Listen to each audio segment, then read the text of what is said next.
अस्सलाम वालेकुम। कैसे हैं आप? सब खैरियत से हैं? तो कहाँ थे हम? क्विज पे। तो नेक्स्ट क्लास में इंशाल्लाह क्विज ले लेंगे। फुल तैयारी करके आनी है। शुरू का 1 घंटा क्विज करेंगे। अच्छा, नेक्स्ट क्लास आपकी फ्राइडे को हो या मंडे को हो, तो अभी से ये चीज़ याद रख लें, सबको लैपटॉप लेके आना है और सबको हर हाल में यहाँ पे आना है, चाहे बारिश हो रही हो, जो भी हो रही हो। सिर्फ उसी दिन मैं क्विज लूंगा, उसके अलावा कुछ नहीं होगा। सही है भाई? तो किसी भी तरह आपने पहुंचना है। देखें, आज माशाल्लाह से सब आए हुए हैं और लास्ट क्लास में ऐसा लग रहा था कि पता नहीं क्या हो गया है।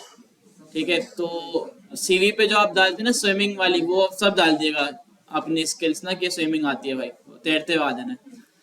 ठीक है, तो अब वैसे भी देखें, अभी कुछ सीटें खाली हो गई हैं, छोड़ के चले गए कुछ लड़के। जाहिर सी बात, समझ में नहीं आ रहा होगा या कुछ और मसरूफियात होगी। तो हमारी भाई यही कोशिश होती है कि यार हम खुद से किसी को भी ना निकालें बिला वजह। ठीक है, कोई ना कोई रीजन हो, बड़ा रीजन हो कि यार वो बंदा कुछ खुद से कुछ करना ही नहीं पा रहा है, तो समझ में आता है, वरना खुद से ना सैलानी आपको कभी भी नहीं निकालेगा। ठीक है, तो इस वजह से भाई आप भी अब थोड़ा मेहनत करें कि भाई सैलानी नहीं निकाल रहा, तो इसका मतलब ये नहीं कि आप अपने मर्जी से पढ़ें, अपनी मर्जी से क्लास ले रहे हैं, तो ऐसा ना हो। ठीक है, हर क्लास में रेगुलर आए। ठीक है, अभी भी देखिए लास्ट बैच जो मेरा चल रहा है ना, इसी की बात है कि उसमें भी ना काफी सारे लड़के ऐसे हैं कि जिनको चीजें समझ में नहीं आई। ठीक है भाई, तो मैंने इतना अच्छा ऑप्शन उनको दिया, मैंने कहा भाई मैं पूरी क्लास को जावास्क्रिप्ट दोबारा पढ़ा दूंगा, या वो लड़के हाथ उठाएं कि जो रेगुलर आए और जिन्होंने असाइनमेंट बनाए। अगर उन्होंने बोला ना कि जावास्क्रिप्ट दोबारा पढ़ाओ, तो मैं पढ़ा दूंगा। तो ऐसे तकरीबन 15 से 20 लड़के थे और उन सबको अच्छी जावास्क्रिप्ट आती थी, उन्होंने बोला ही नहीं। तो इस वजह से मैंने इनको दोबारा पढ़ाया नहीं भाई। तो अब ये क्या समझ में आया कि भाई गलती किसकी थी? उनकी खुद की। कि भाई छुट्टियां की, असाइनमेंट नहीं किए टाइम पे, और बस टाइम पास करते हुए पूरा जो कोर्स था, पूरी जो जावास्क्रिप्ट थी वो निकाल दी। उनकी जावास्क्रिप्ट एंड हो चुकी है, एडवांस जावास्क्रिप्ट भी हो गई है। अब उनका जो है ना मिनी हैकाथॉन होता है एक, वो होने वाला है। ठीक है, बड़ा एग्जाम होता है जिसमें पूरा दिन आपको यहाँ बैठ के कुछ ना कुछ बनाना होता है। ठीक है, तो अब उनका होने वाला है। तो अब आप देखें, यही रीजन है, होता है एंड में जाके जो चीजें आपको समझ में नहीं आती। देखें, मसले मसाइल हमारे साथ तो इतने हैं कि क्या बताएं। ठीक है, किसी को कहीं जाना पड़ जाता है, किसी को कहाँ जाना पड़ जाता है, किसी के साथ क्या मसला, जॉब का मसला। लेकिन फिर भी भाई हर किसी के साथ होता है, आपके साथ नहीं होता। दूसरे भी इतने सारे मसले होते होंगे, फिर भी वो आते हैं, पढ़ते हैं, मेहनत करते हैं। तो आप लोग भी भाई यही करें, मेहनत करें। अच्छा, अभी तक हमने सीएसएस पूरी पढ़ ली है और माशाल्लाह से भाई हमने जितनी चीजें पढ़ी है ना, लास्ट बैच में इतनी नहीं पढ़ी गई थी। ठीक है, क्योंकि जाहिर सी बात है, जैसे जैसे टाइम आगे बढ़ता है, चीजें अपडेट होती हैं, नई नई चीजें आती हैं, पता चलता है, उस हिसाब से चीजें और अच्छी समझ में आती हैं। तो HTML पढ़ लिया हमने, CSS पढ़ लिया है। बाकी CSS के साथ जो लाइब्रेरीज थी, बूटस्ट्रैप हो गया, एनिमेशन वगैरह हो गई। ठीक है, इसके अलावा फॉन्ट ऑसम से आइकन्स लगाना देख लिए। इसके अलावा MDB देख लिया, मटेरियल डिजाइन, बूटस्ट्रैप देख लिया। ठीक है भाई, तो ये सारी चीजें हमने कवर कर ली हैं। रिसेंटली मैंने लिंक्डइन पे पोस्ट भी डाली, जिससे आप फ्लेक्स बॉक्स और ग्रिड वगैरह की प्रैक्टिस कर सकते हैं। काफी सारी वेबसाइट्स हैं। ठीक है, चेक की? किस किसने चेक की? वो गुड हो गया भाई। देखिए, काफी अच्छी अच्छी हैं। आप गेम खेल खेल के अपनी चीजों को अच्छा कर सकते हैं, प्रैक्टिस कर सकते हैं CSS वगैरह की। ठीक है, तो आजकल भी देखिए इस तरह का इतना सारा मटेरियल हमें मिल गया है, जिससे हम आसानी के साथ पढ़ सकते हैं। अच्छा, अब आप आज हम क्या करें, ये आप बताएं। आज की क्लास जो है ना, वो टोटली आपके ऊपर दी मैंने। तो इसके बाद क्योंकि नेक्स्ट क्लास में टेस्ट है, और टेस्ट के फौरन बाद हम जावास्क्रिप्ट शुरू करेंगे इंशाल्लाह। असल में छोट बूढ़े स्टेप का रिवीजन करवाना है। टेस्ट जो है ना, टेस्ट करवा लें। लैपटॉप कौन कौन लेके आया थोड़ा है? देखिए ना, लैपटॉप कम है हमारे पास।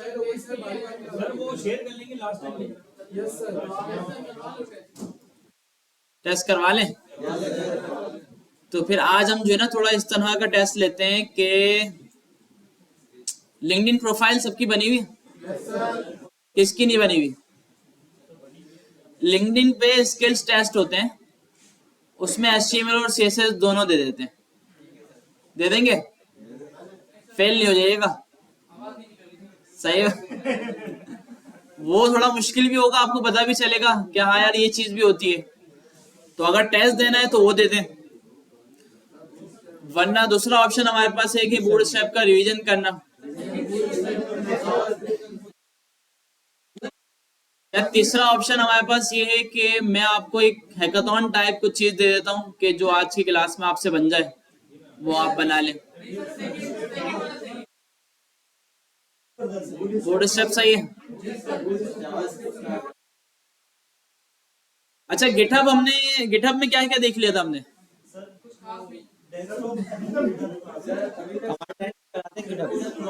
चलो आज जो है ना गिटहब आपको थोड़ा प्रो की तरह करवाते हैं कमांड लाइन से, ठीक है भाई? क्या चाहिए गिटहब? तो गिटहब हम देखते हैं, लेकिन अब हम देखते हैं कमांड लाइन के थ्रू, ठीक है? पहले हमने गिटहब डेस्कटॉप के जरिए देखा था, जो कि बहुत आसान था, ठीक है, कोई भी कर ले बड़े आसानी के साथ। अब हम गिटहब थोड़ा देख लेते हैं कमांड लाइन के थ्रू। जी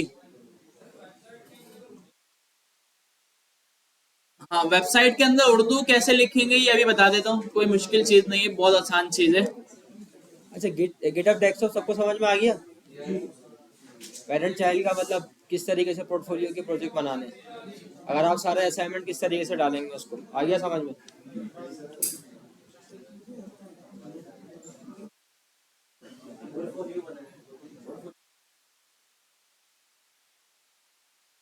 जितने भी असाइनमेंट हो गए ना उसको एक पेज के ऊपर डालें, जिस तरीके से सर ने बताया था, पोर्टफोलियो बन जाएगा उसका आपका।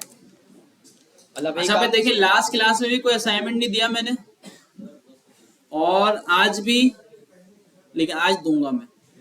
आज फाइनल असाइनमेंट मैं आपको बता दूंगा कि भाई ये आपका फाइनल असाइनमेंट है, ये आपने करना है, और उसके बाद फिर हम जावास्क्रिप्ट शुरू कर देंगे। बता देते हैं बोर्ड स्टार।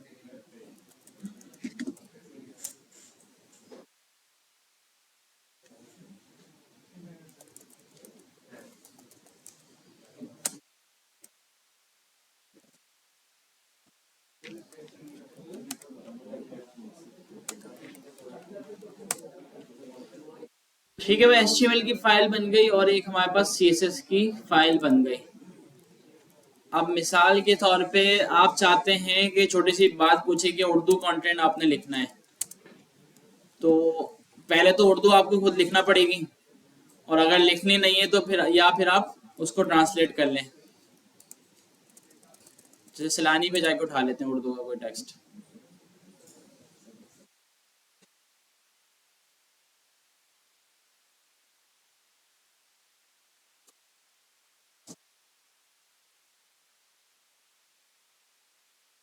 सैलानी मास आईडी ट्रेनिंग।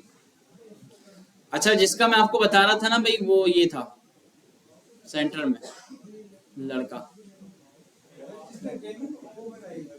अब जो NFT वगैरह की जिसने बनाई है, और अच्छी जॉब भी है, और माशाल्लाह ये हमारे सर जाफर हैं, दूसरे सेक्शन को पढ़ा रहे हैं।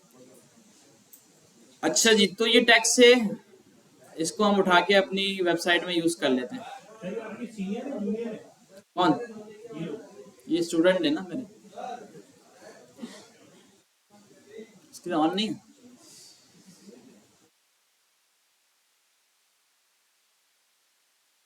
इसमें ये तीनों लड़के जो है ना, ये बैच 7 के हैं, और आप लोग बैच 10 के।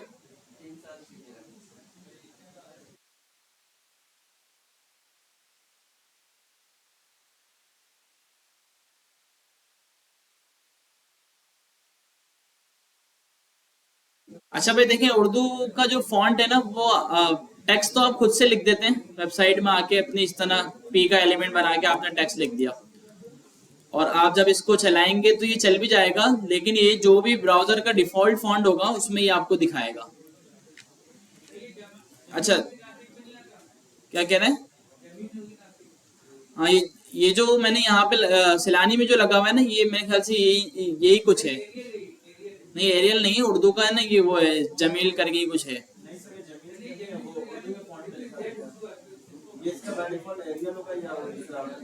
नहीं नहीं, एरियल वगैरह नहीं है ये। कुछ और है। उर्दू के फॉन्ट के नाम भी माशाल्लाह बहुत अच्छे अच्छे होते हैं।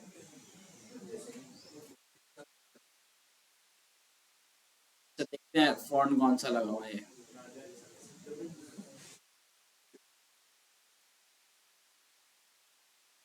अच्छा देखिए यहाँ पे वही वाली चीज मैंने की हुई है कि उर्दू लिखा हुआ है सिर्फ, और फॉन्ट फेस जो बनता है ना सीएसएस में टॉप पे, फॉन्ट फैमिली की जगह इसका नाम मैंने क्या रख दिया, उर्दू।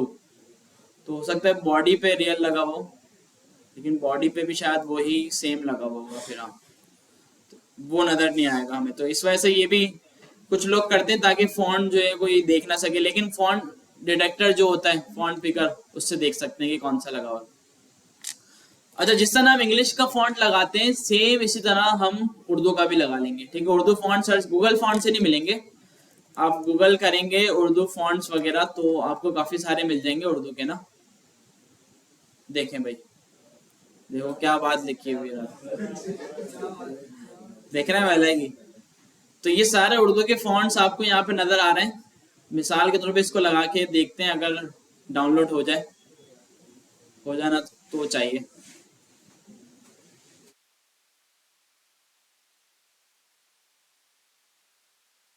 तो कहाँ गया भाई, आ रहा है। अच्छा जी हो गया भाई डाउनलोड, सही है भाई। तो ये आ गया हमारा फॉन्ट, इसको हमने किया कॉपी और अपने फोल्डर में आके फॉन्ट का एक फोल्डर बनाया और इसको कर दिया हमने यहाँ पे पेस्ट। सीएसएस में आके टॉप पे हमने सबसे पहले क्या बनाना है, फॉन्ट फेज। इसका नाम मैं रख रहा हूँ उर्दू, ठीक है, या कुछ भी, या फॉन्ट का जो अपना नाम है वो आप रख सकते हैं। फॉन्ट सॉरी, इसका जो नेम है वो इस तरह से क्यों आ रहा है, फ्लैश क्यों आ रहा है इसमें। तो एक काम करते हैं, इसको रीनेम कर देते हैं ताकि कोई इशू ना आए ना। तो मैं इसका नाम भी, फाइल का नेम भी उर्दू रख देता हूँ मैं, वरना ये जो स्लैशेस आ रहे हैं ना बीच में ये इशू करेंगे। ठीक है, उर्दू डॉट टीटीएफ इसका नाम दे दिया मैंने, और यूनिवर्सल सेलेक्टर लगा के फॉन्ट फैमिली को मैं बोल रहा हूँ उर्दू। तो देखते हैं क्या होता है। राइट है भाई, वही फॉन्ट लग गया जो वहां पे हमने देखा था। अच्छा उर्दू में एक और चीज का हमें ख्याल रखना होता है जो कि डायरेक्शन है, ठीक है। वैसे तो इसमें बिल्कुल सही नजर आ रही है आपको क्योंकि हमने टैक्सी कुछ इस तरह लिखा है, लेकिन आपके पास देखें, अब सिलानी की वेबसाइट मैंने खोली हुई थी ना अभी, तो इंग्लिश में जो चीजें आ रही है ना ये लेफ्ट टू राइट आ रही है, ठीक है भाई। लोगो आ रहा है लेफ्ट साइड पे, ये टेक्स्ट लिखा हुआ आ रहा है लेफ्ट साइड पे, तो सारी चीजें ऐसी आ रही हैं। और जैसे ही मैं इसको उर्दू पे लेके जाऊंगा तो सारी चीजें राइट टू लेफ्ट हो जाएंगी, ठीक है। तो ये करना कोई बड़ी बात नहीं है। अच्छा वैसे तो ये छोटी सी चीज है कि आप क्या करेंगे, अगर पूरी वेबसाइट आप बनाई उर्दू में रहे तो आप क्या करेंगे, सीएसएस में एक प्रॉपर्टी होती है डायरेक्शन, एलटीआर का मतलब होता है लेफ्ट टू राइट, ठीक है भाई, और आरटीएल का मतलब होता है राइट टू लेफ्ट। तो इससे ये काम हमारा हो जाता है, ठीक है। तो पूरी डायरेक्शन चेंज हो जाती है। अच्छा डायरेक्शन चेंज होने के साथ साथ हमें चीजें भी देखनी होती हैं कि यार कोई चीज खराब तो नहीं हो गई, ठीक है। अच्छा मिसाल के तौर पे अगर हम ये थोड़ी सी डायरेक्शन लगा के देखें किसी चीज पे, कि यार एक मेरा ये पैराग्राफ है, ये एक डिव बना हुआ है, और यहाँ पे मैं ना एक और डिव बनाता हूँ जो कि इसका पेरेंट है, और इसके अंदर मैं एक और डिव बना रहा हूँ, ठीक है जी। तो इसमें हम क्या करते हैं, एक इमेज रख देते हैं।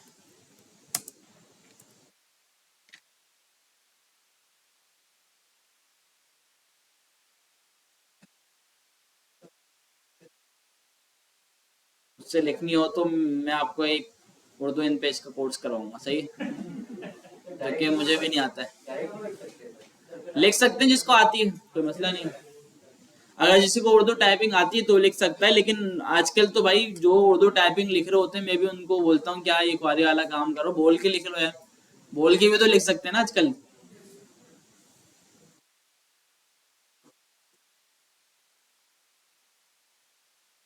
वैसे जो लिखने वाले हैं ना वो खुद से ही लिखते हैं, बोल के फिर भी नहीं लिखते, जिनको आदत हुई भी नहीं उर्दू, उनकी टाइपिंग भी स्पीड भी बड़ी अच्छी होती है।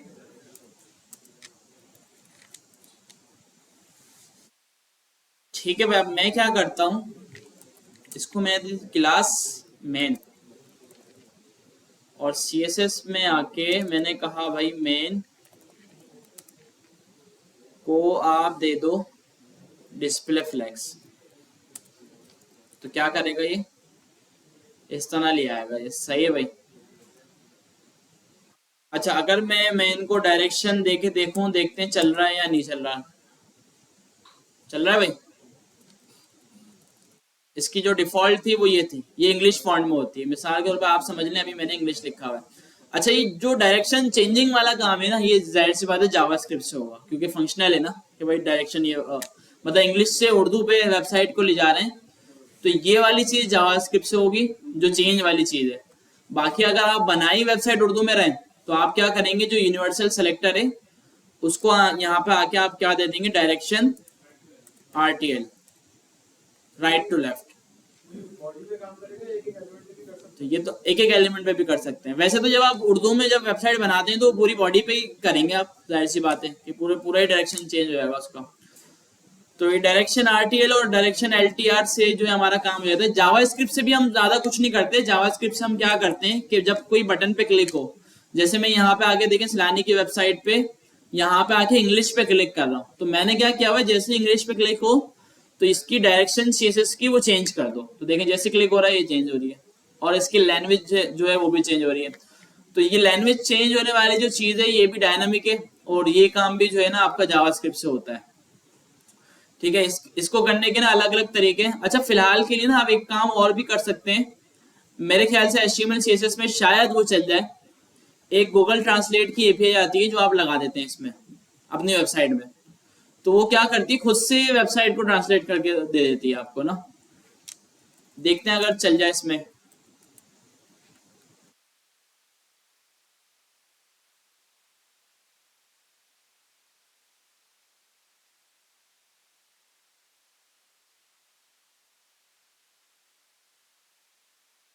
तो देखते हैं अगर इसका कुछ मिल जाता है यहाँ पे तो लगा देते हैं। देखिए ये वाला कुछ होता है ये ना, लेकिन ये बना हुआ जावास्क्रिप्ट पे ही होता है, लेकिन आपको इतना कुछ नहीं लिखना पड़ता। लेकिन यहाँ पे देखिए जो सिलेक्शन हुई हुई है ना, यहाँ पे थोड़ी ना थोड़ी जावास्क्रिप्ट इन्होंने लगाई भी है। जैसे मैं अरबिक कर दूं तो ये देखिए ये सीन है इसका। तो अगर मैं ये कॉपी कर दूं ये दोनों स्क्रिप्ट के टैग, और ये भी, और यहाँ पे आके देखें अपनी HTML मैंने इसको रख दिया। हो सकता है कि हाँ बॉडी के लास्ट में रखा है मैंने इसको स्क्रिप्ट को। अच्छा, हो सकता है ये लोकल पे ना चले, चला के देखते हैं, नहीं चलेगा तो फिर इसको सर्वर पे चला लेंगे। लोड हो रहा है पेज अभी तक, पेज लोड हो जाता है तो फिर देखते हैं।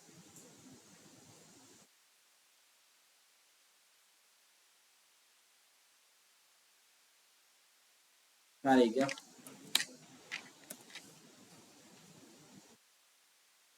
सर्वर पे भी चला लेते हैं, आज के आप देख लेते हैं क्या बोल रहा है। ये यूज करते हैं ना भाई, लाइव सर्वर।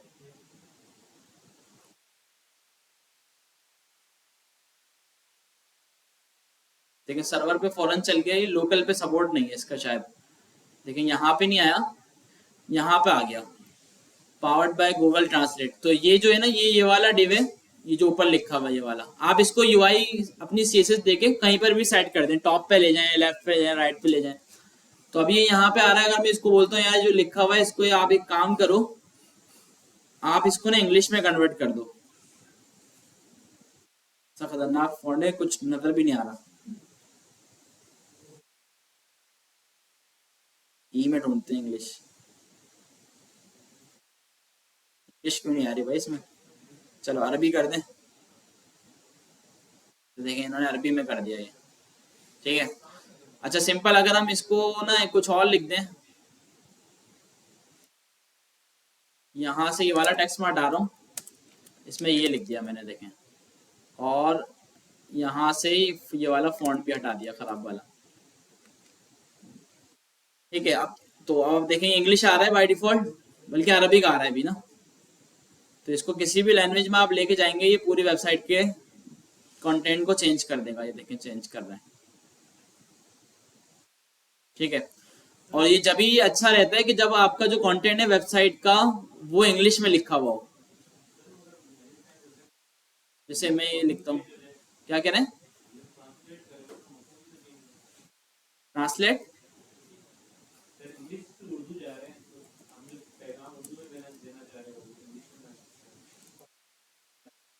हाँ, तो इसमें ये होता है, अगर आपको बिल्कुल एक्यूरेट पे चाहिए, सैलानी पे ये नहीं लगा हुआ, सैलानी पे जो है कंटेंट जो है सारा खुद लिखा है, क्योंकि जाहिर सी बात है अगर इसमें इस्लामिक बातें भी लिखी हुई कुछ, तो हम उस पर गूगल ट्रांसलेट पर रिलाई नहीं कर सकते, वो कुछ और बना दे, उसको क्या पता।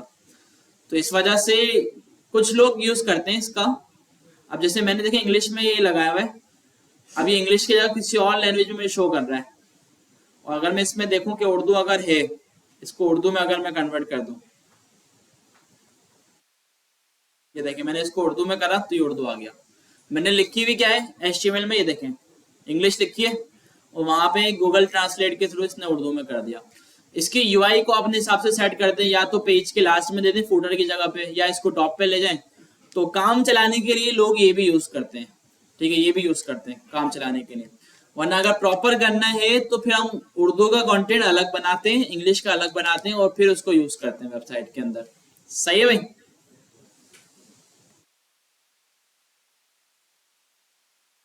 और सब लोग इसको अलग अलग तरीके से करते हैं। जैसे यहाँ पे क्या हो रहा है कि इसकी फाइल्स बनी हुई है कंटेंट के पूरे पूरे, और वो फाइल्स से उठ के यहाँ पे कंटेंट आ रहा है सारा। अगर आप देखें तो ये जो आप जिस पे आप फॉर्म फिल करते हैं ना, फॉर्म डॉट सिलाने वाले पे, तो ये भी उर्दू में, इसका भी उर्दू वर्जन मौजूद है। देखिए ये आपको ना बाय डिफॉल्ट इंग्लिश पे लेके जाएगा। ऊपर URL में अगर आप देखें /en लिखा हुआ है ना, इसको /ur कर देंगे ना, तो ये देखें ये आपको ना उर्दू पे ले जाएगा, जिसको उर्दू पे फॉर्म फिल करना है। मैंने यहाँ पे UI पे कोई ऑप्शन नहीं है कि आप इसको इंग्लिश में ले आए, लेकिन ऊपर URL में ये आ रहा है ना। वरना हम यहाँ पे भी ऐड कर सकते हैं, कहीं पे एक आध बटन लगा दिया कि इंग्लिश टू उर्दू कर दें, सही रहेगा ये चीज़ भी। तो अच्छा ख्याल आ गया जहन में, लगा देंगे बटन कि भाई उर्दू पे ले जाओ, इंग्लिश पे ले जाओ इसको। ठीक है भाई, क्लियर है ये चीज़।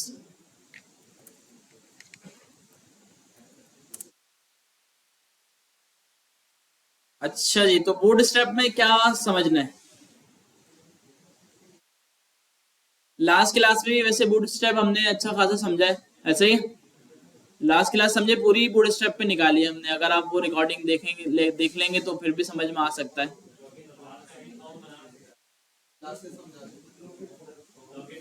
लॉगिन फॉर्म बताया था, हाँ। MD बूट स्टेप देखना है। अच्छा, इसका लेआउट देखते हैं, इसने क्या दिया हुआ है लेआउट में। ठीक है भाई, ग्रिड सिस्टम दे रहा है,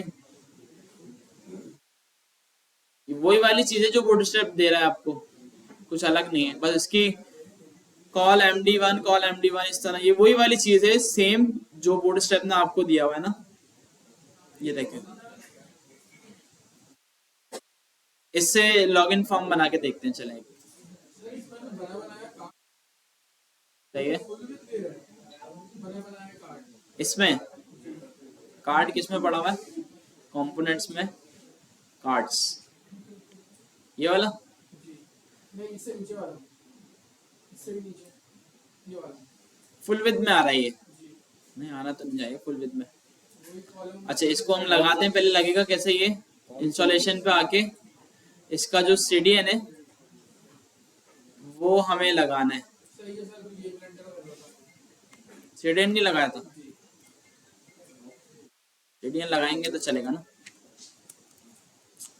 ठीक है, ये सारा हम रिमूव कर देते हैं,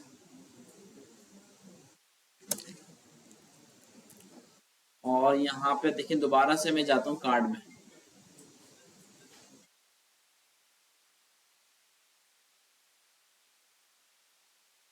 नहीं, एक ही है ना CDN, तो देखिए पूरी लाइब्रेरी का है। देखिए इस चीज को समझें, अभी तक शायद आप लोग इस चीज को नहीं समझ रहे हैं कि ये जो लाइब्रेरी हम यूज करते हैं ना, लाइब्रेरी की मीनिंग क्या है? क्या मीनिंग है लाइब्रेरी की? लाइब्रेरी होती क्या है? बनी बनाई चीज है। मतलब जो काम हम खुद से करते हैं, सीएसएस में जाके उसकी पूरी सीएसएस लिखते हैं, वो काम बना बनाया हमें मिल गया है। बूट स्टेप ने पहले से उसको करके रख दिया है, मटेरियल डिजाइन बूट स्टेप ने पहले से करके रख दिया है, तो उसकी जो सीएसएस की फाइल है ना वो ये रही। तो सिर्फ एक सीएसएस की फाइल लगाएंगे, अब जितनी भी चीजें वो सारी हम यूज करते जाएंगे जो उसने इसमें बना के रखी हुई है। तो तीनों भाई पढ़ो, तो उस पर लिखा हुआ क्या है? मसला आजकल ना यही है, देखो हम पढ़ते नहीं है। वो आपकी हेल्प के लिए दे रहा है कि अगर आप फॉन्ट ऑसम यूज करेंगे तो ये लें, उसका लिंक मैंने यहीं पर ही लाके दे दिया, आप वहां कहाँ जाएंगे आप ढूंढने। अगर आप एमडीबी यूज करेंगे तो सॉरी आप गूगल फॉन्ट यूज करेंगे तो उसका भी मैंने दे दिया, आप वहां कहाँ जाएंगे ढूंढने। ठीक है, अगर आप फॉन्ट ऑसम इसमें आइकन से, ये बोलता है मेरा अपना आइकन्स नहीं है, मैं फॉन्ट ऑसम के आइकन यूज कर रहा हूँ, और तो इस वजह से आपको लिंक दे रहा है कि भाई ये लो लिंक लगा लो। ठीक है, गूगल फॉन्ट्स में ये इसकी फैमिली रोबोटो है वो यूज कर रहा है, तो बोल रहा है ये लो गूगल फॉन्ट भी लगा लो, तो जितने भी फॉन्ट है ना आपको रोबोटो के अंदर नजर आएंगे। बस इस वजह से ये दो लिंक उसने दिए हैं, वरना इसका जो मेन लिंक है वो कौन सा है? एमडीबी वाला। ऊपर देखिए तीनों पे उसने लिखा हुआ है, ये एमडीबी का लिंक है, ये गूगल फॉन्ट का लिंक है, और ये फॉन्ट ऑसम का लिंक है। और जावा स्क्रिप्ट का लिंक क्यों दिया हुआ इसने? ये वही वाली बात कि जो अगर फंक्शनल चीज होगी कोई, जैसे स्लाइडर हो गया, या फिर इसके अलावा मल्टी स्लाइडर हो सकता है, मोडाल हो सकता है, इस तरह की चीजें जो है ना, तो उसके लिए जावास्क्रिप्ट हमें चाहिए होती है।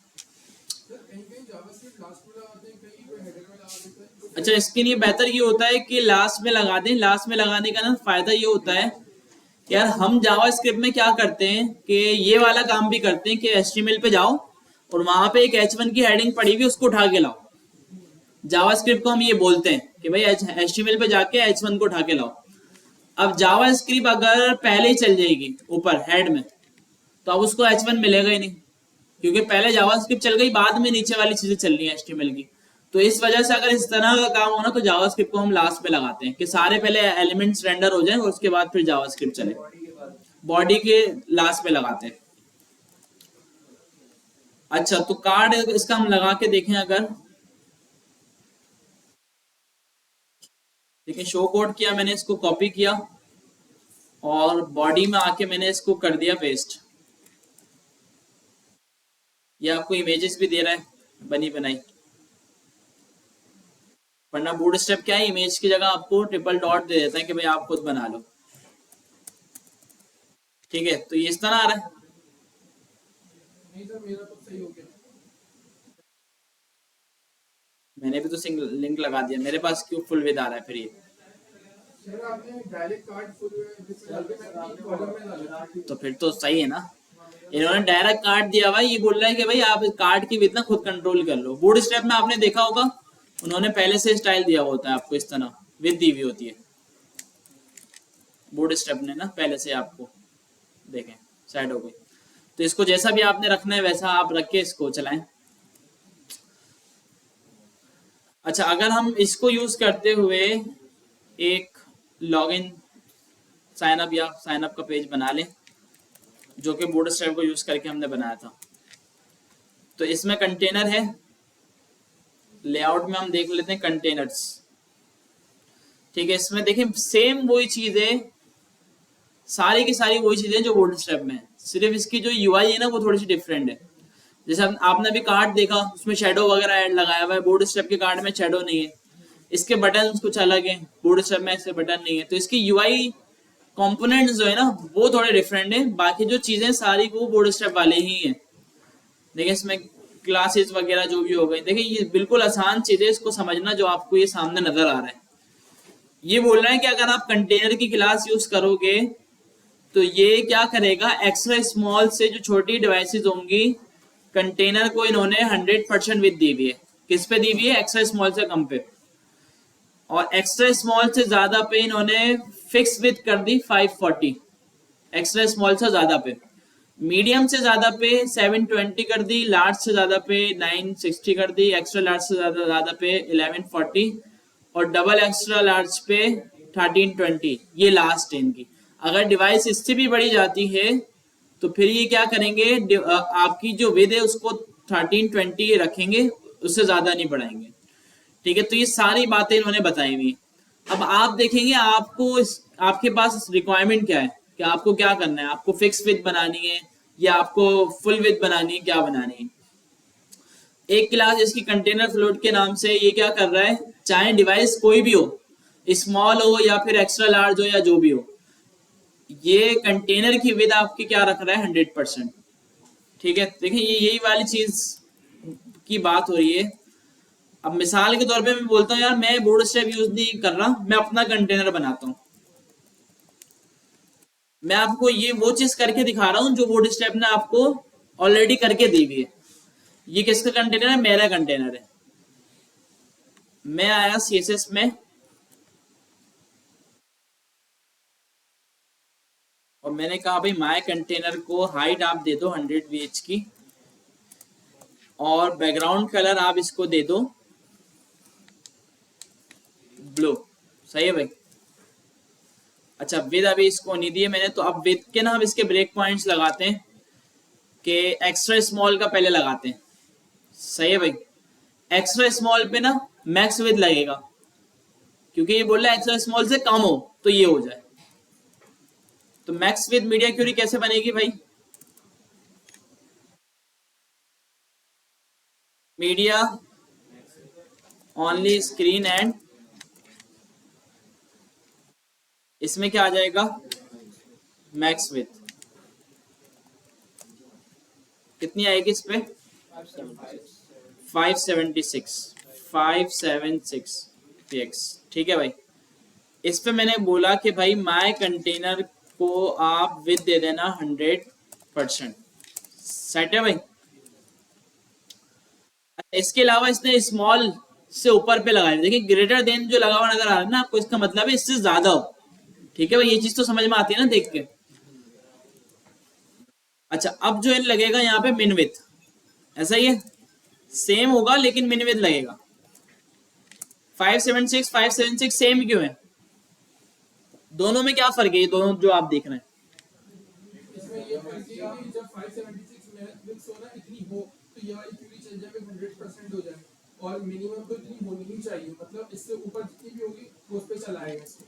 सर इससे 576 पे चलेगा। अच्छा ये ऊपर वाला जो है ना मैक्स विथ, ये 576 से नीचे चलेगा, और ये जो मिन विथ दिया हुआ है ये 576 से ऊपर जाएगा तो चलेगा, उल्टा चलेगा। अच्छा अभी मैंने सिर्फ इसको इतना ही कर दिया। अब आप मुझे बताएं मैं अगर ये चला दूं तो अभी क्या रिजल्ट आएगा, हमारे सामने क्या आएगा। मैं अभी इसको रिलोड कर दूं पेज को, तो आप कोड देख लें। HTML पे मैंने ये लिखा हुआ है, एक डिव बनाया हुआ है, इसको क्लास दी हुई माय कंटेनर, और CSS में ये कोड लिखा हुआ है। तो मुझे बताएं क्या रिजल्ट आएगा। सर इस पे मिनिमम विथ कितनी होगी इसकी, विथ 576 100% क्यों होगी भाई, 576 होगी। क्योंकि हमने इसको क्या बोला है, नीचे वाली मीडिया क्यूरी में 576 से बड़े स्क्रीन पे 540 रखना आप, तो कितनी विद आएगी 576 540 जादू हो गया है। तो क्या जादू हो गया है, कौन सी वाली चल गई है, नीचे वाली तो नहीं चली। 100% इसको इसने क्यों दिखा दिया। अच्छा जबकि इसको चलाना यही वाली थी, हमने शायद कोई गलती कर दी। एंड के बाद स्पेस नहीं दिया दोनों में। सेट है भाई, ये गलती थी। तो ये विथ क्या दे, अच्छा ये डायरेक्शन ऐसी क्यों आ रही है, क्योंकि हमने डायरेक्शन दी हुई है ना ऊपर, तो इसको हटा देते हैं अभी। सेट है भाई। अच्छा अब हम इसको अपने कंटेनर को ऊपर ही मैं मार्जिन 0 ऑर्डर दे रहा हूं, ये क्या करेगा, सेट है भाई। ये जो ब्लू यहाँ पे ब्लू कलर का जो डिव आया है, इसकी विड्थ कितनी आ रही है 540। क्यों आ रही है, क्योंकि मैंने यहाँ पे एक मीडिया क्यूरी लगाई हुई है कि भाई अगर डिवाइस का साइज 576 से बड़ा हो तो ये दिखाना, ये वाली विड्थ दे देना उसको। अच्छा अब बोर्ड स्टेप का दूसरा ब्रेक पॉइंट क्या है 768, इसी को मैंने कॉपी किया पेस्ट किया, यहाँ पे क्या आएगा 78, और इस पे ये विड्थ कितनी दे रहा है 720। ठीक है भाई। तीसरा क्या है भाई 992,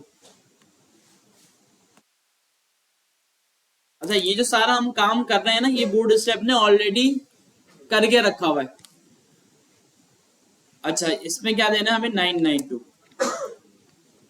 और इसमें विथ क्या देनी है 960 और एक्स्ट्रा लार्ज पे कितना है 1200 1200। ठीक है भाई,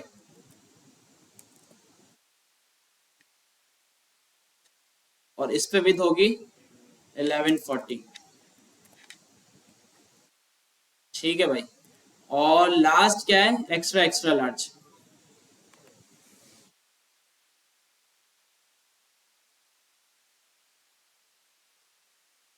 ठीक है भाई, इसका क्या है भाई 1400 से ज्यादा हो तो आप उसको फिक्स कर देना 1320 पर। सेट है भाई, आप चलाते हैं इसको, हम देखते हैं क्या हो रहा है।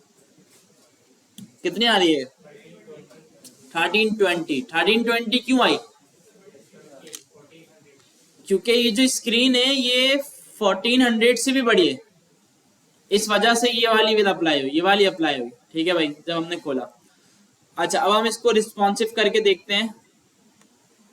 ये देखें भाई,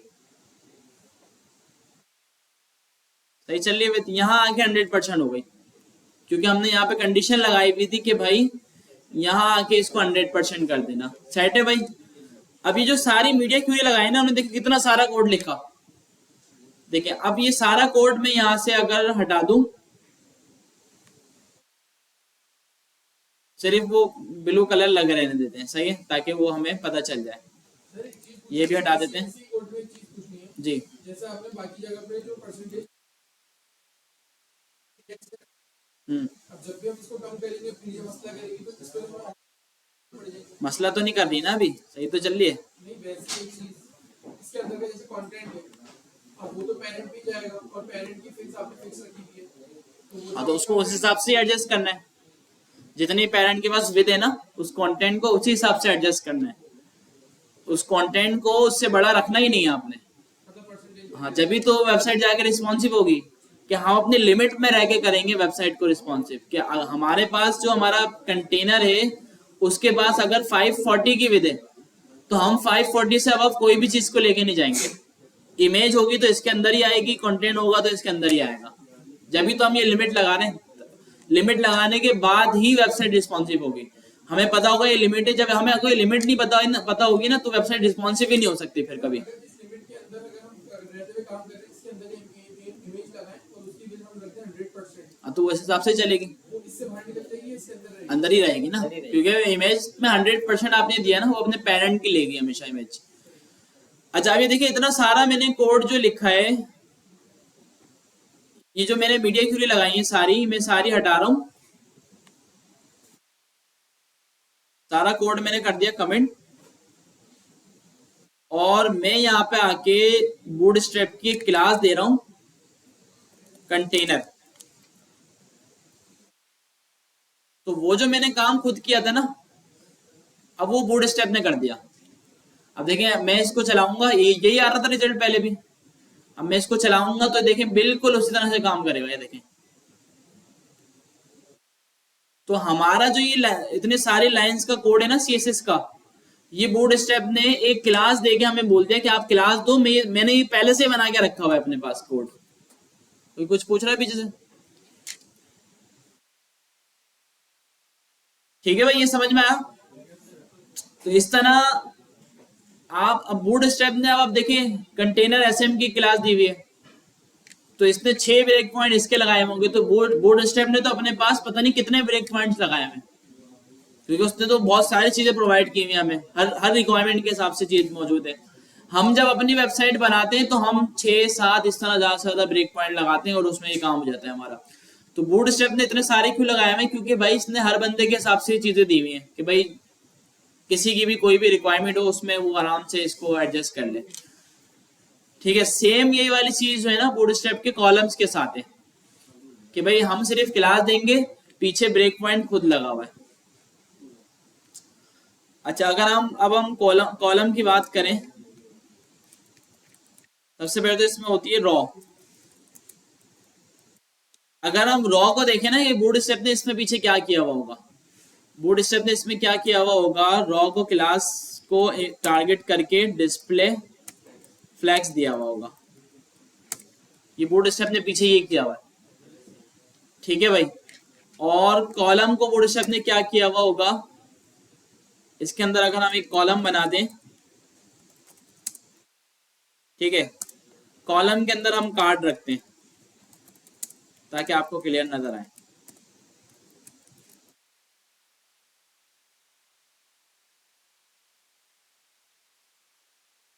लगाई हुई ना हमने एमडीपी।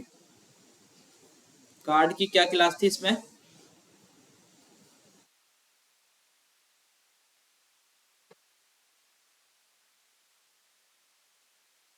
अच्छा कार्ड की क्लास है। चलिए यही वाला हम पूरा कॉपी पेस्ट कर देते हैं यहाँ पे।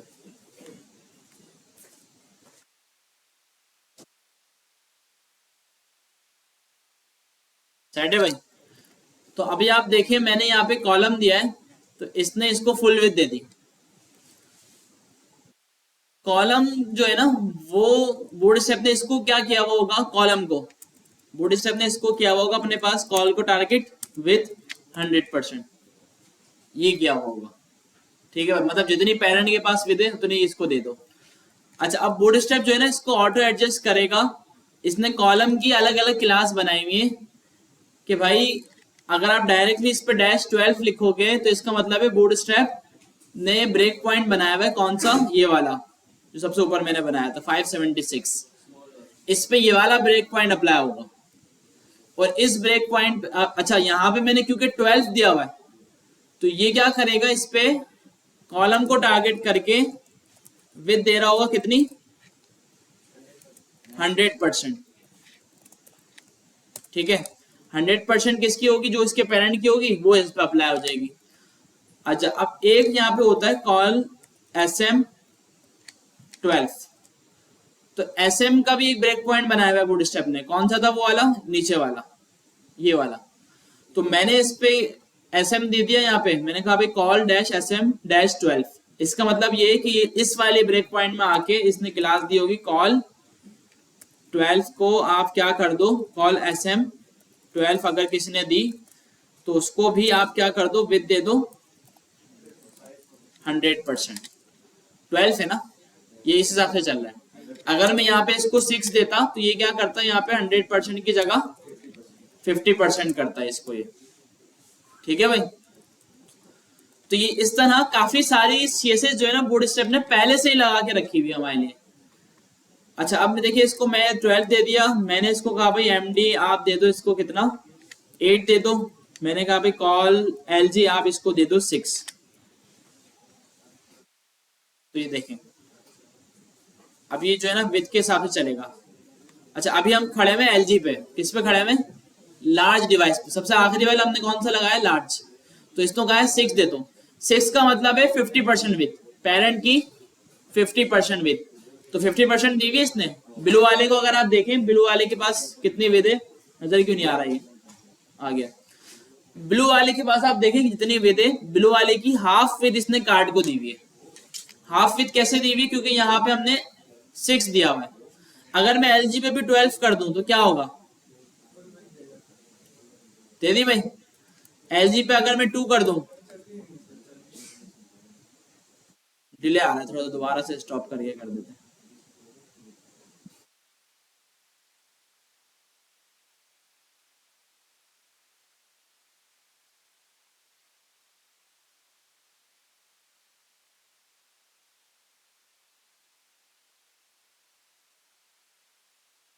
क्या हो गया इसको, इंटरनेट वगैरह मेरे ख्याल से स्लो हुआ होगा तो इस वजह से ये अब सही है। तो आप देखें यहाँ पे अगर मैं इसको LG पे 2 कर दूं तो कितनी विथ दे देगा इसको, 100% में से 20%, सही है भाई। अच्छा अब ये LG पे 2 आ गई और मैंने MD पे 8 दी हुई है, तो जैसी ही डिवाइस छोटी होकर MD पे आएगी तो इसकी विथ 80% हो जाएगी, ठीक है भाई। 8 में क्या हो जाएगी 80%। और SM पे स्मॉल पे मैंने दी हुई 12, इसका मतलब क्या है कि जैसी स्क्रीन स्मॉल पे आएगी इसकी विथ 100% आ जाएगी और एक्सरे स्मॉल पे भी 100% ही रहेगी। तो सिंपल है, देखिए ये चीज समझ में आ गई ना, बस इससे आप किसी भी लेआउट को रिस्पॉन्सिव बना सकते हैं। ये 4 क्लासें अभी मैंने दी हुई है और ये 4 समझना कोई इतनी मुश्किल बात नहीं है, बहुत आसान बात है। और ये समझ में आ गई तो इसका मतलब आप किसी भी लेआउट को रिस्पॉन्सिव कर लेंगे। देखिए सिंपल, बहुत आसान तरीके से अभी मैंने आपको बताया कि भाई 12 कॉलम का मतलब 100% विथ, 12 कॉलम का मतलब 100% विथ। तो अच्छा, अगर मैं यहाँ पे कॉल डैश 12 दे दूं, क्या करेगा ये? अब इसका मतलब ये है, क्योंकि मैंने इसको कोई ब्रेक पॉइंट नहीं दिया, ये जितनी भी डिवाइसेज है ना सब पे 100% रखेगा ये। मीडियम पे भी 100%, स्मॉल पे भी 100%, लार्ज पे भी 100%, सब पे 100% रखेगा, क्योंकि मैंने इसको कुछ बताया ही नहीं। ठीक है भाई, क्योंकि अच्छा जो लास्ट दूंगा, अभी चलिए मैंने इसको 12 दे दिया और आगे मैंने दे दिया 6। अब मुझे बताएं क्या रिजल्ट आएगा, कौन सी डिवाइस पे क्या होगा? लार्ज पे क्या होगा? कॉलम जो मोबाइल पे सबसे छोटी है 12 रहेगी, बाकी सब पे 6 आएगी। सिर्फ इस चीज, हाँ बिल्कुल सही। लार्ज पे क्या होगा? 50%। मीडियम पे, स्मॉल पे, फुल भी दोगे स्मॉल या एक्स्ट्रा स्मॉल लगा हुआ है? नहीं, एक्स्ट्रा स्मॉल है ना इसका मतलब। तो अच्छा चला के देखते हैं भाई। अच्छा क्योंकि देखिए यहाँ पे ये शायद अब बोलने लग गया है कि लार्ज डिफाइन करो लाजमी ना। अच्छा लार्ज मैंने यहाँ पे बल्कि दिया नहीं, ये भी मसला है।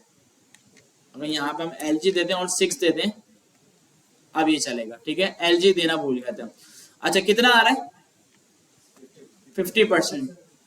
अच्छा अगर मैं अब इसको देखिए, एक्स्ट्रा स्मॉल पे तो 100% आ रहा है, मीडियम पे कितना आ रहा है?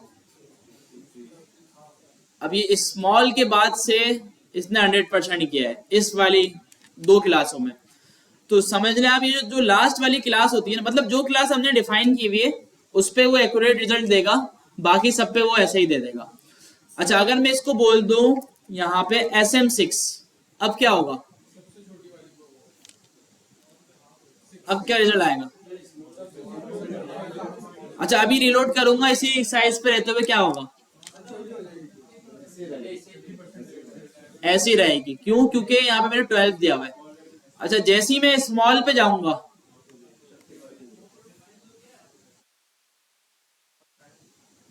हो गया भाई स्मॉल, हाफ हो गई। अच्छा मीडियम पे क्या आएगी? फुल क्यों आएगी? फुल आएगी। ये मीडियम है, ये लार्ज है और ये सब एक्स्ट्रा लार्ज है। ठीक है, मतलब जो हम डिफाइन कर देंगे ना भाई, देखिए यहाँ पे हमने डिफाइन कर दिया, सिर्फ कॉल लिखेंगे ना, कॉल के साथ कुछ नहीं लगाएंगे, इसका मतलब होता है एक्स्ट्रा स्मॉल। मतलब इसका क्या मतलब है कि वो डिवाइस जो 576 से नीचे हो, किसका मतलब? कॉल का मतलब। ठीक है भाई, और आगे मैंने क्या लिखा है? कॉल SM, इसका क्या मतलब है? इसमें ये वाली मीडिया क्यूरी लगेगी। ठीक है भाई, इसमें क्योंकि लगाई हुई मैंने मिन विथ, मिन विथ का क्या मतलब है भाई? 576 से बड़ी स्क्रीन पे सब पे ही अप्लाई हो जाए। अगर मैंने आगे की मीडिया क्यूरी लगाई भी नहीं है, आगे की मीडिया क्यूरी लगाई ही नहीं है, मेरे पास कोई मीडिया क्यूरी है ही नहीं आगे, तो क्या होगा? आगे तक यही इंप्लीमेंट, यही चलेगा, क्योंकि मैंने यहाँ पे मिन विथ दिया हुआ है। मैंने इसको बोला है 576 से बड़ी जो भी स्क्रीन हो सब पे ये अप्लाई हो जाए। अच्छा अगर आगे कोई ब्रेक पॉइंट होता तो ये अप्लाई होता, तो यही सेम चीज यहाँ पे हो रही है भाई, सिंपल। अच्छा अगर मैं आगे एक और लगा दूं, मैंने कहा भाई कॉल MD और इसको हम दे देते हैं 8, अब मुझे बताएं क्या होगा? हाँ भाई, अब क्या होगा? एक्स्ट्रा स्मॉल पे क्या आएगा? एक्स्ट्रा स्मॉल डिवाइसेस पे क्या आएगा? स्मॉल पे, मीडियम पे 80%, लार्ज पे, एक्स्ट्रा लार्ज पे, ये चीज है बस, सिंपल। चला के भी देख लेते हैं। मीडियम में तो कितना आ रहा है? 80 आ रहा है। ठीक है, ये मीडियम डिवाइस है, बल्कि हो सकता है लार्ज है, ये मीडियम है। ठीक है भाई। और ये भी मेरे ख्याल मीडियम ही चल रहा है। अच्छा स्मॉल पे हम आते हैं, 6 हो गया। एक्स्ट्रा स्मॉल पे आते हैं, 12 हो गया। ठीक है भाई। तो सिर्फ एक ही छोटी सी चीज भी बना के आप थोड़ा समझ लेंगे ना, तो आपको ये चीज बिल्कुल अच्छे से समझ में आ जाएगी। ये सिर्फ एक छोटा सा कार्ड बनाएं और इसी के साथ खेल लें थोड़ा, तो आराम से ये आपको समझ में आ जाएगा। क्लियर है भाई, सब आगे बढ़े आप। तो इससे पहले आगे बढ़े, काफी दिन हो गए एक्सरसाइज नहीं किए और बड़े सुस्त सुस्त सब नजर आ रहे हैं, तो थोड़ा एक्टिव हो जाते हैं जल्दी से पहले और फिर हम आगे बढ़ते हैं। ठीक है, तो शुरू करते हैं। 10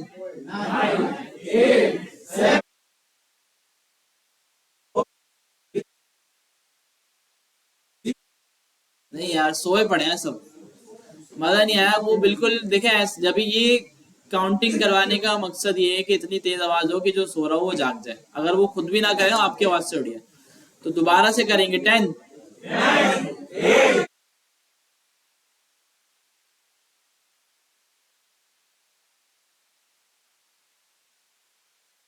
दूसरी वाली भी कर लो, हंसो भाई हंसो।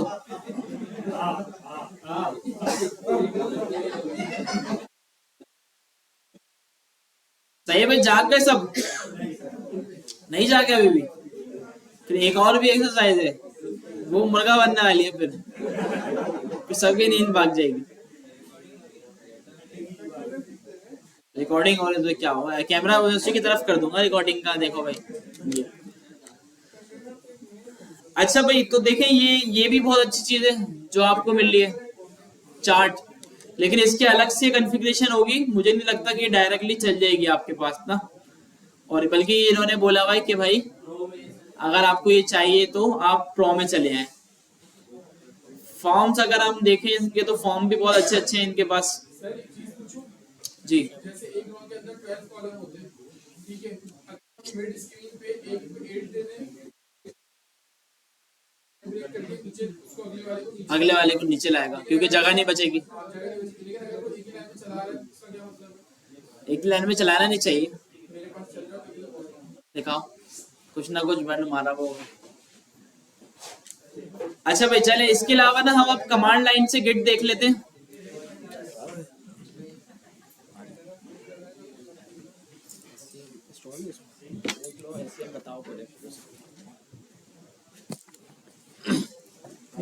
अच्छा भाई, कमांड लाइन से जो है ना आज गिट कर लेते हैं। मीडियम स्क्रीन 8, ये 6, और स्क्रॉल करते हुए जाएंगे लार्ज स्क्रीन पे भी इस तरह काम किया भाई, मुझे इमेज बड़ी करनी थी, ये आप नहीं करवाया था बड़ी पे 8 और 6 और चल रहा है। नीचे तो आ रहा है। अच्छा भाई, कमांड लाइन से जो है ना गिट, थोड़ा सा इसकी कमांड वगैरह नोटपैड आप खोल लेना, उसकी कमांड वमांड लिखनी पड़ेगी थोड़ी सी जो है ना। अगर नोटबुक है तो उसके ऊपर लिख लेना, नहीं तो फिर वैसे नोटपैड वगैरह उसके ऊपर। ठीक है। अच्छा देखिए, सबसे पहले जो है ना हमें गिट HCM डाउनलोड करना पड़ेगा। हम जाते हैं यहाँ पे गिट HCM। देखिए कमांड लाइन से करने के लिए जो है ना आपको ये गिट HCM जरूरी है। जब तक ये नहीं होगा तो हम कमांड लाइन से गिट ना पुश कर सकते हैं, फैच कर सकते हैं, मर्ज व्हाटएवर जो आपको करना है वो हम नहीं कर सकते, तो हम इसको पहले डाउनलोड कर सकते हैं। अच्छा, ये जब आप इसके ऊपर आएंगे तो आपसे पूछेगा मैक चाहिए आपको, विंडोज चाहिए, लिनक्स चाहिए, ये होने है। तो इससे सबसे, अब हम ऑपरेटिंग सिस्टम अपना विंडोज यूज कर रहे हैं तो विंडो हम डाउनलोड कर लेते हैं। ठीक है। अच्छा, इसका ऑपरेटिंग सिस्टम, अच्छा ये देखें बिट, आपको आइडिया होगा 32 बिट ऑपरेटिंग सिस्टम होता है, 64 होता है, 128 होता है। ठीक है ना। खैर 64 वाला 128 पे एप्लीकेबल हो जाता है, तो हम 64 बिट का डाउनलोड कर लेते हैं।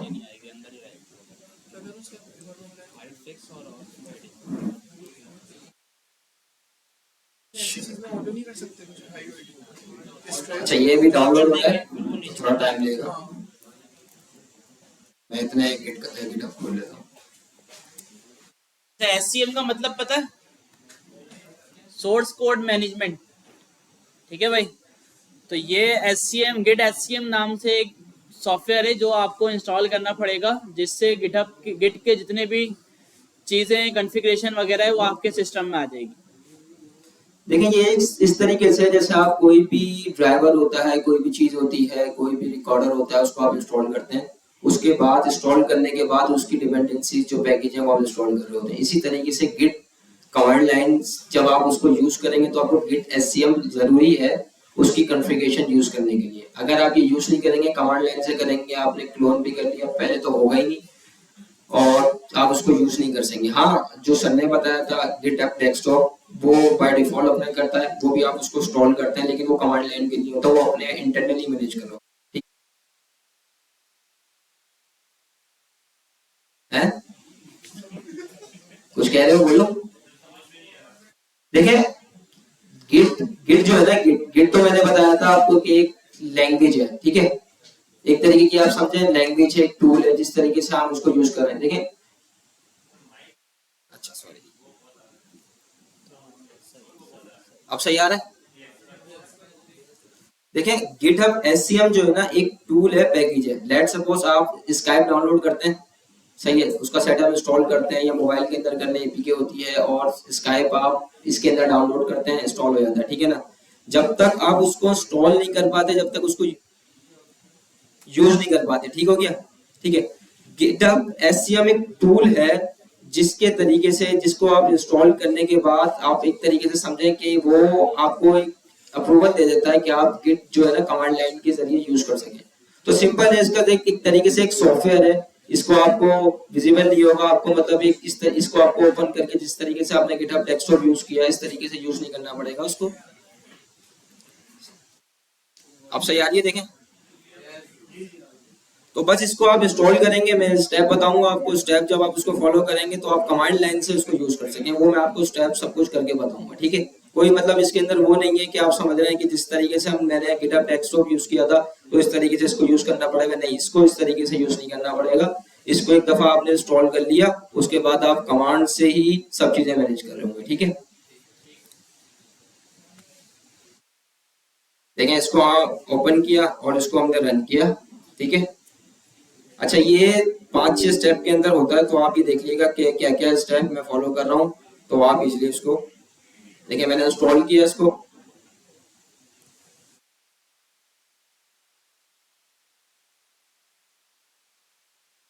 अच्छा ये हो सकता है नया वर्जन और डायरेक्टली करते हैं, क्योंकि मैं पिछली दफा पुराने वर्जन में किया था, उसके अंदर 2-3 चीजें पूछता है वो आपसे, क्या बात है आपने इसको एज अ रूट यूजर करना है या करना है। अगर ये आता है तो फिर हम इसको कर भी लेते हैं।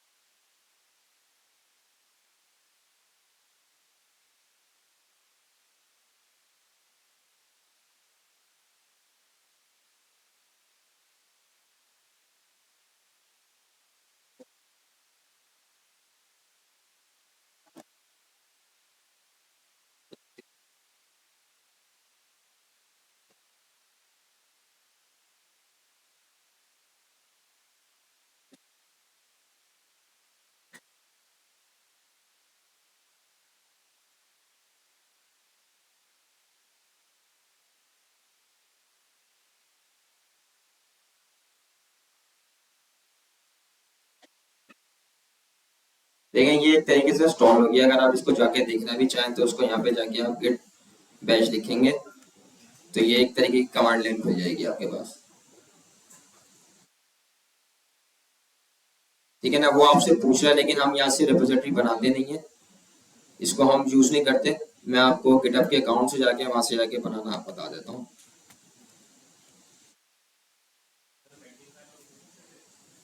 जी।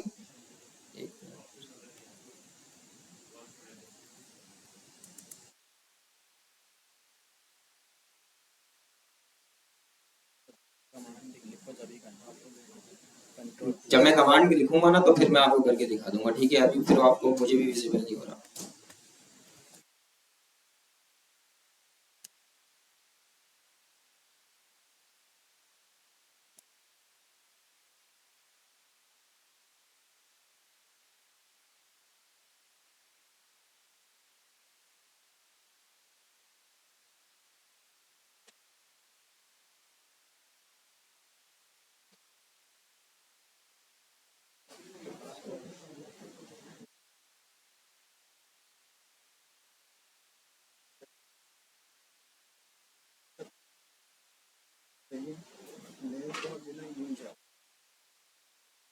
पिक्चर से मैंने बोला कमेंट कर दूं कि उसकी वजह से ना जाए, कमेंट करने से फिर भी बात होगा।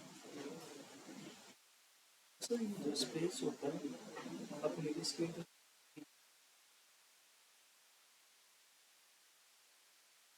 देखिए सबसे पहले मैं इधर आया,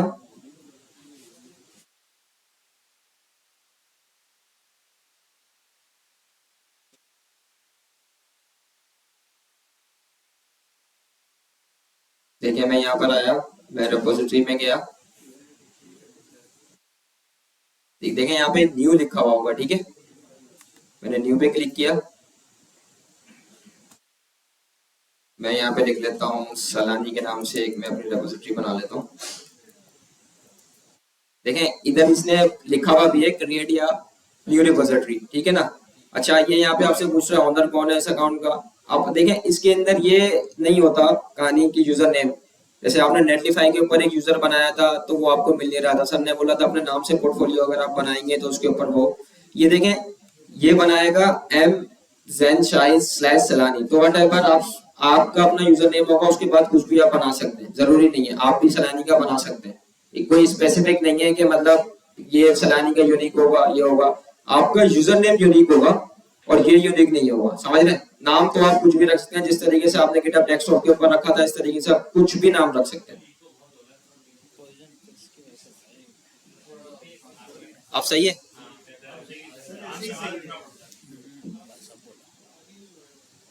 आप सही है, सही है।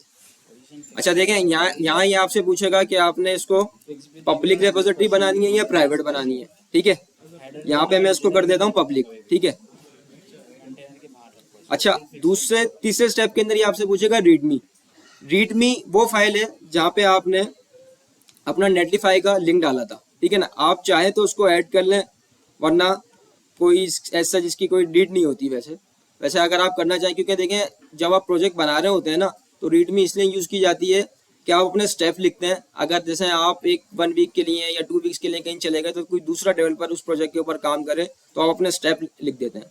उसके अंदर डॉकर्स अगर आपने चीज़ें अपने डॉकराइज की हुई हैं वट एवर कुछ भी किया हुआ, तो एक रीडमी फाइल ये होती है, कोई प्रोडक्ट बेस्ड कंपनी होती है तो अपने स्ट्रक्चर के हवाले से वो एक अपनी रीडमी बना लेती है उस रिपोजिटरी के अंदर, ताकि उस प्रोजेक्ट को चलाने के लिए क्या हायरार्की है क्या स्ट्रक्चर है, किस तरीके से आप उस प्रोजेक्ट को रन कर रहे हैं। आपने तो सिंपल उसके अंदर यूआरएल डाल दिया, लेकिन ये रीडमी फाइल इसलिए यूटिलाइज होती है, ठीक है। मैं इसके अंदर एक रीडमी डाल देता हूँ।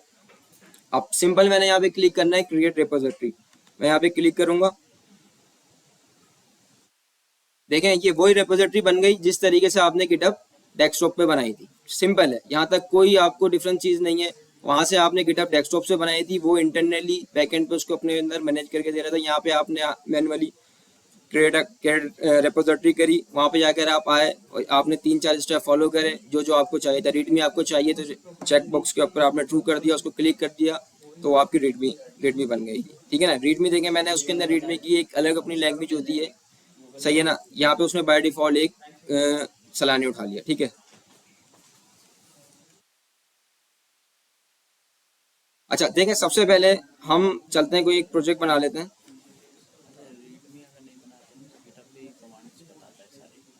हाँ वो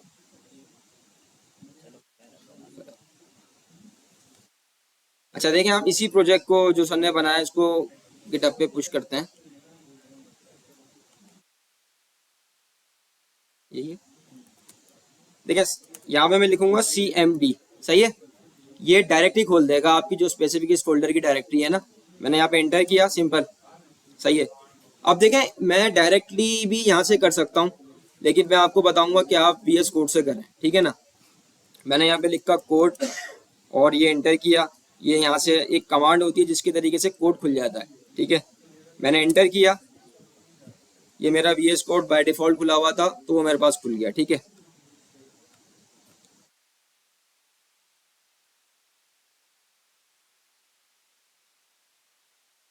देखें मैं यहाँ पर आऊंगा, यहाँ पे लिखा हुआ है टर्मिनल, सही है। ये आप जरूरी नहीं है कि आपने यहीं से करना है, आप कमांड लाइन से जो विंडो की अपनी बाय डिफॉल्ट होती है वहां से भी कर सकते हैं और यहाँ से भी कर सकते हैं।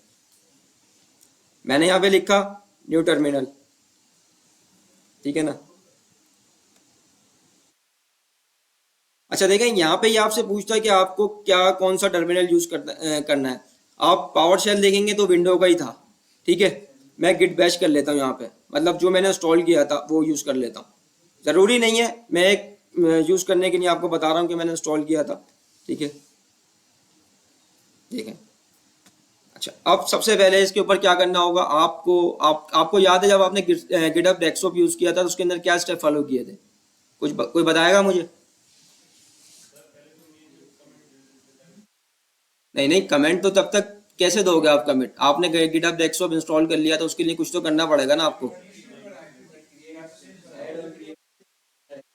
देखिए वो तो बात की है ना, पहले तो आप अपना फेसबुक जब आप अपनी अकाउंट खोलते हो तो क्या करते हो, सबसे पहले साइन अप तो कर लेते हो ना एक ही दफ़ा, तो उसके बाद जब अगर आपको दोबारा खोलना है तो आपको क्या करना पड़ता है, लॉगिन करना पड़ता है। तो इसी तरीके से आपको यहाँ पे भी एक तरीके से आपको लॉगिन करना पड़ेगा, सही है। आप देखें इसकी कमांड है गिट कॉन्फिग, मैंने लिखा, सही है। अच्छा ये आपसे दो चीज़ें मांगता है, एक आपका मांगेगा ईमेल और एक आपका मांगेगा नेम। लेकिन नेम तो ये वाला नेम नहीं होता, यूज़र नेम वाला, सही है ना। आप इस नेम के अंदर अपना कुछ भी नेम लिख सकते हैं, ठीक है, ज़रूरी नहीं है, सही है। अच्छा देखिए मैंने लिखा गिट कॉन्फिग, अगर मैं यहाँ पे हाइफिन हाइफिन ग्लोबल लिखूंगा, ग्लोबल का मतलब ये होगा कि ये जो यूज़र है ना पूरी मशीन के अंदर यूज़ कर सकता है इसको, मतलब ये स्पेसिफिक इस प्रोजेक्ट के लिए यूज़ नहीं होगा। मतलब अगर मेरे इस पीसी के अंदर 10 प्रोजेक्ट हैं तो 10 प्रोजेक्ट के अंदर मैं ये चीज़ यूज़ कर सकता हूँ, ज़रूरी नहीं है। अगर मैं यहाँ पे देखें मैंने ये हटा दिया ना कॉन्फिग, लेट सपोज, तो ये क्या करेगा इसी फोल्डर के अंदर मुझे मैं यूज़ कर सकता हूँ, सही है ना। अब मैंने क्या कर दिया भाई ग्लोबल, मैं ये जो अपने क्रेडेंशियल इंस्टॉल करना चाहता हूँ वो मैं पूरे सिस्टम के अंदर जितने भी फोल्डर हैं सबके लिए यूज़ करना चाहता हूँ, ज़रूरी नहीं है स्पेसिफिक, मैंने उसको स्पेसिफिक नहीं किया, ठीक है ना। अब मैंने यहाँ पे लिखा यूज़र डॉट नेम, सही है ना। अब मैंने यहाँ पे लिख दिया जैन, सही है, मैंने एंटर किया, इसने सेव कर दिया, मतलब यूज़र डॉट नेम सेव कर देगा, ठीक है। अच्छा ये जो है ना इसलिए होता है जब आप गिट पे कमिट करते हैं ना, कमिट याद है, भूल गए? तो कमिट करते वक्त जो मैसेज जाता है ना उसके साथ आपका एक नेम भी जाता है कि यार इस बंदे ने कमिट किया है। तो ये इसलिए होता है कि आप अपना जो नेम और ईमेल है ना वो सेट कर देते हैं, तो जब भी कमिट जाएगा वो अब आपके नेम से जाएगा। अच्छा इसका एक आसान, जैसे सर ने बताया था उसका एक टूल भी होता है, वो भी मैं भी आपको बता दूंगा। जब आप आपके ने उसके ऊपर क्लिक करेंगे ना तो वहाँ पे बकायदा नाम आ रहा होगा कि भाई इस बंदे ने, वो आपको एक तरीके का हिस्ट्री बताएगा कि भाई मेरा नाम जैन है, मैंने पुश किया है, तो वहाँ आपको नाम बताएगा वो टूल। जिस तरीके से मैंने आपको प्रीटियर बताया था इस तरीके से मैं आपको टूल बताऊंगा एक, जिस पे आप क्लिक करेंगे तो वो आपको बताएगा कि भाई इस बंदे ने ये कोड किया है। कल को आप किसी कंपनी में जाएंगे अपना प्रोजेक्ट भी कर रहे हैं तो वो आपको पता चल जाएगा, ठीक है। अच्छा देखिए मैंने यहाँ पे गिट कॉन्फिग यहाँ पे लिखा हाइफन हाइफन ग्लोबल,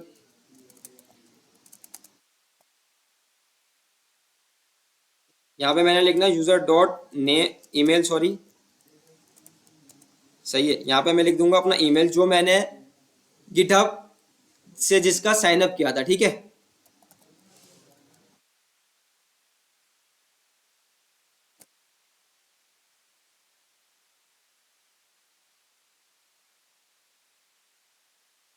ये मैंने एंटर किया।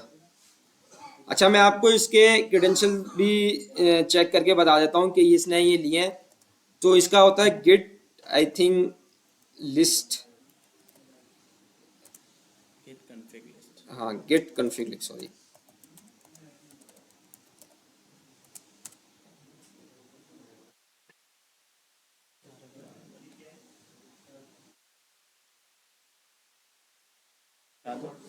गिट कॉन्फ़िग माइनस वी लिखो,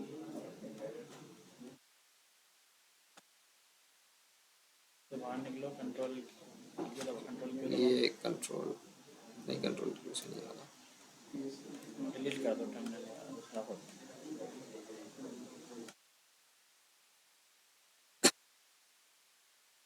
अच्छा गेट बैच से करें या किसी भी टर्मिनल से करें ना एक ही बात है, कोई हाँ ज्यादा फर्क नहीं है। क्या था गिट, गेट कॉन्फ़िग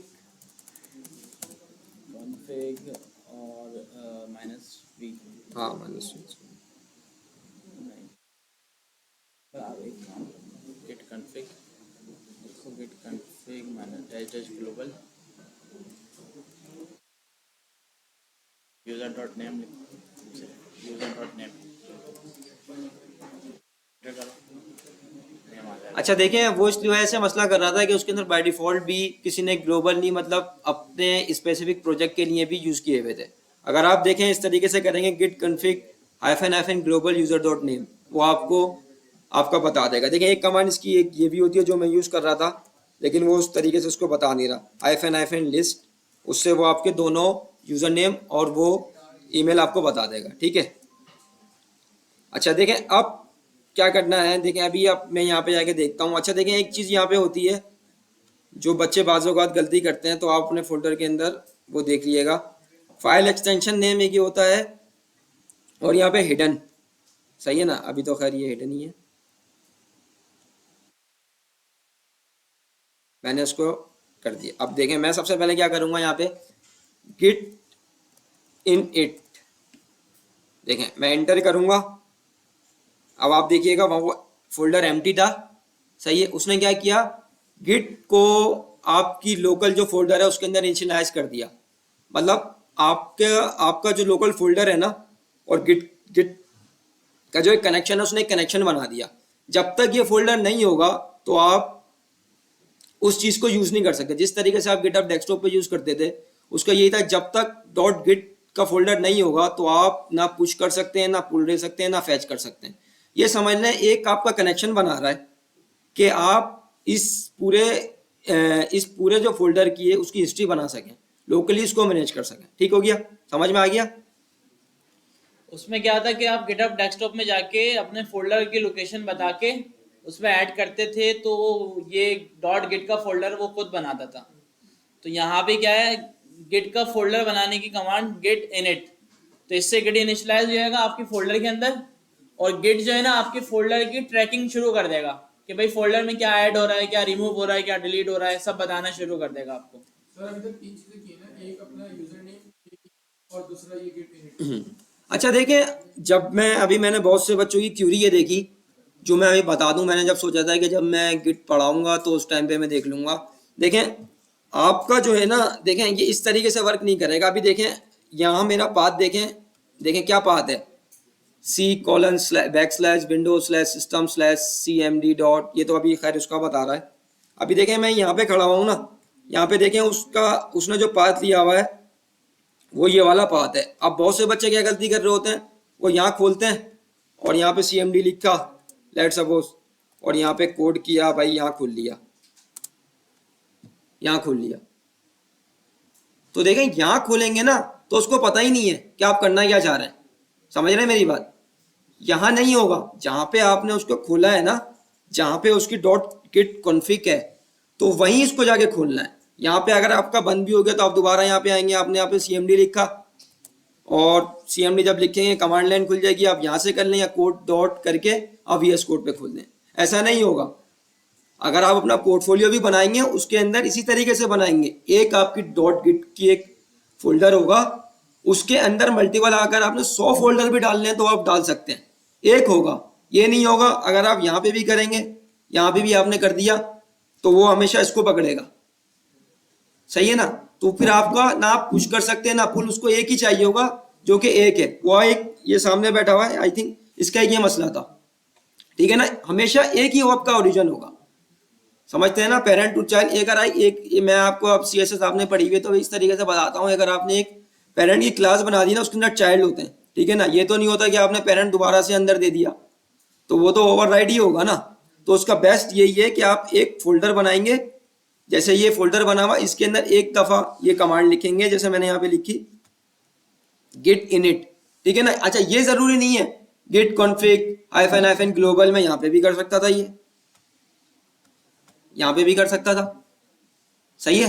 हाँ अगर मैं ग्लोबल करूंगा तो फिर यहाँ पे कर सकता था। अगर मैं ग्लोबल नहीं लिखूंगा फर्स्ट टाइम, अच्छा ये बार बार नहीं लिखने होते हैं, ये जो मैंने आपकी कमांड बनाई है ना, ये एक दफा सेट हो जाएंगे तो सेट हो जाएंगे, सही है ना। यही नहीं होगा कि आप दोबारा से आएंगे, नया प्रोजेक्ट बनाया आपने, नई रिपोजिटरी बनाई, कोई पब्लिक बनाई, कोई प्राइवेट बनाई, उसके लिए आप दोबारा कर रहे हैं, नहीं। ये एक दफा आपने बना दिए तो बना दिए, वो सेट हो जाएंगे। जब तक आप उसको डिलीट नहीं करेंगे उसके बाद दोबारा से नहीं डाल सकते।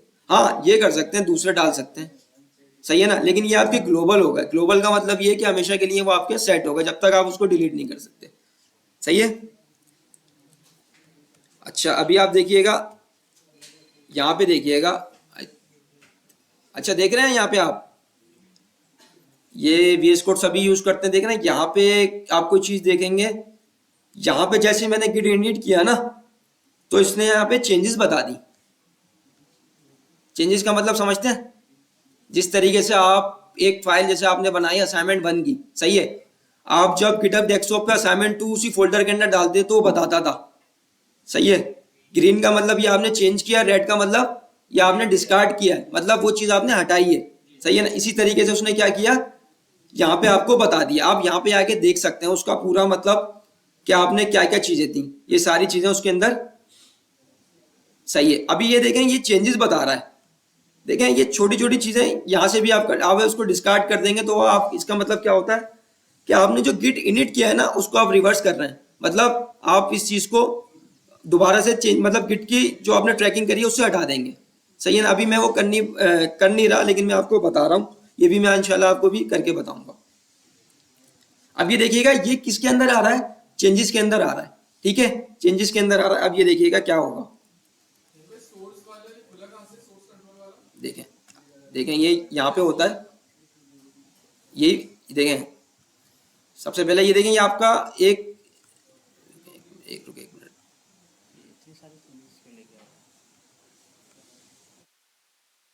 फोल्डर तो यही है, देखो बाहर कहीं तो नहीं हुआ फोल्डर, चेंजेस सही दिखा रहा है नहीं तो बोलो तो भाई, इतनी सारी फाइल्स क्यों दिखा रहा है फिर वो, तो क्या इसको हमारे दोबारा देख फोल्डर में लेते हैं तो फाइल कम है ना।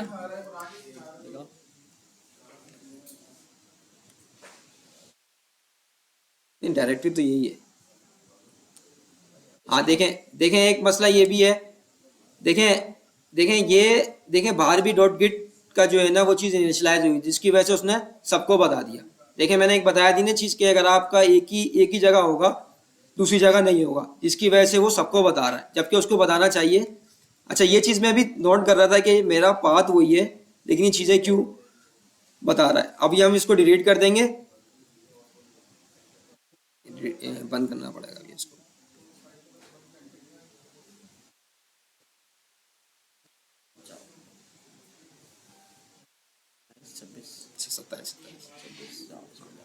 अच्छा देखें इसके अंदर मैं दोबारा लिखूंगा CMD, अब देखिएगा क्या होगा।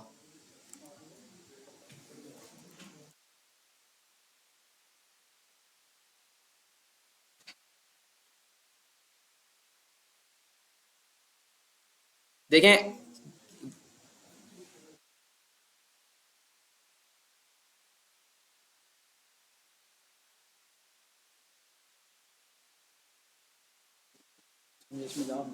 हाँ, अच्छा मैं इसको देखें क्लियर की कमांड लिखूंगा तो ये रेज भी कर देता है, ठीक है ना।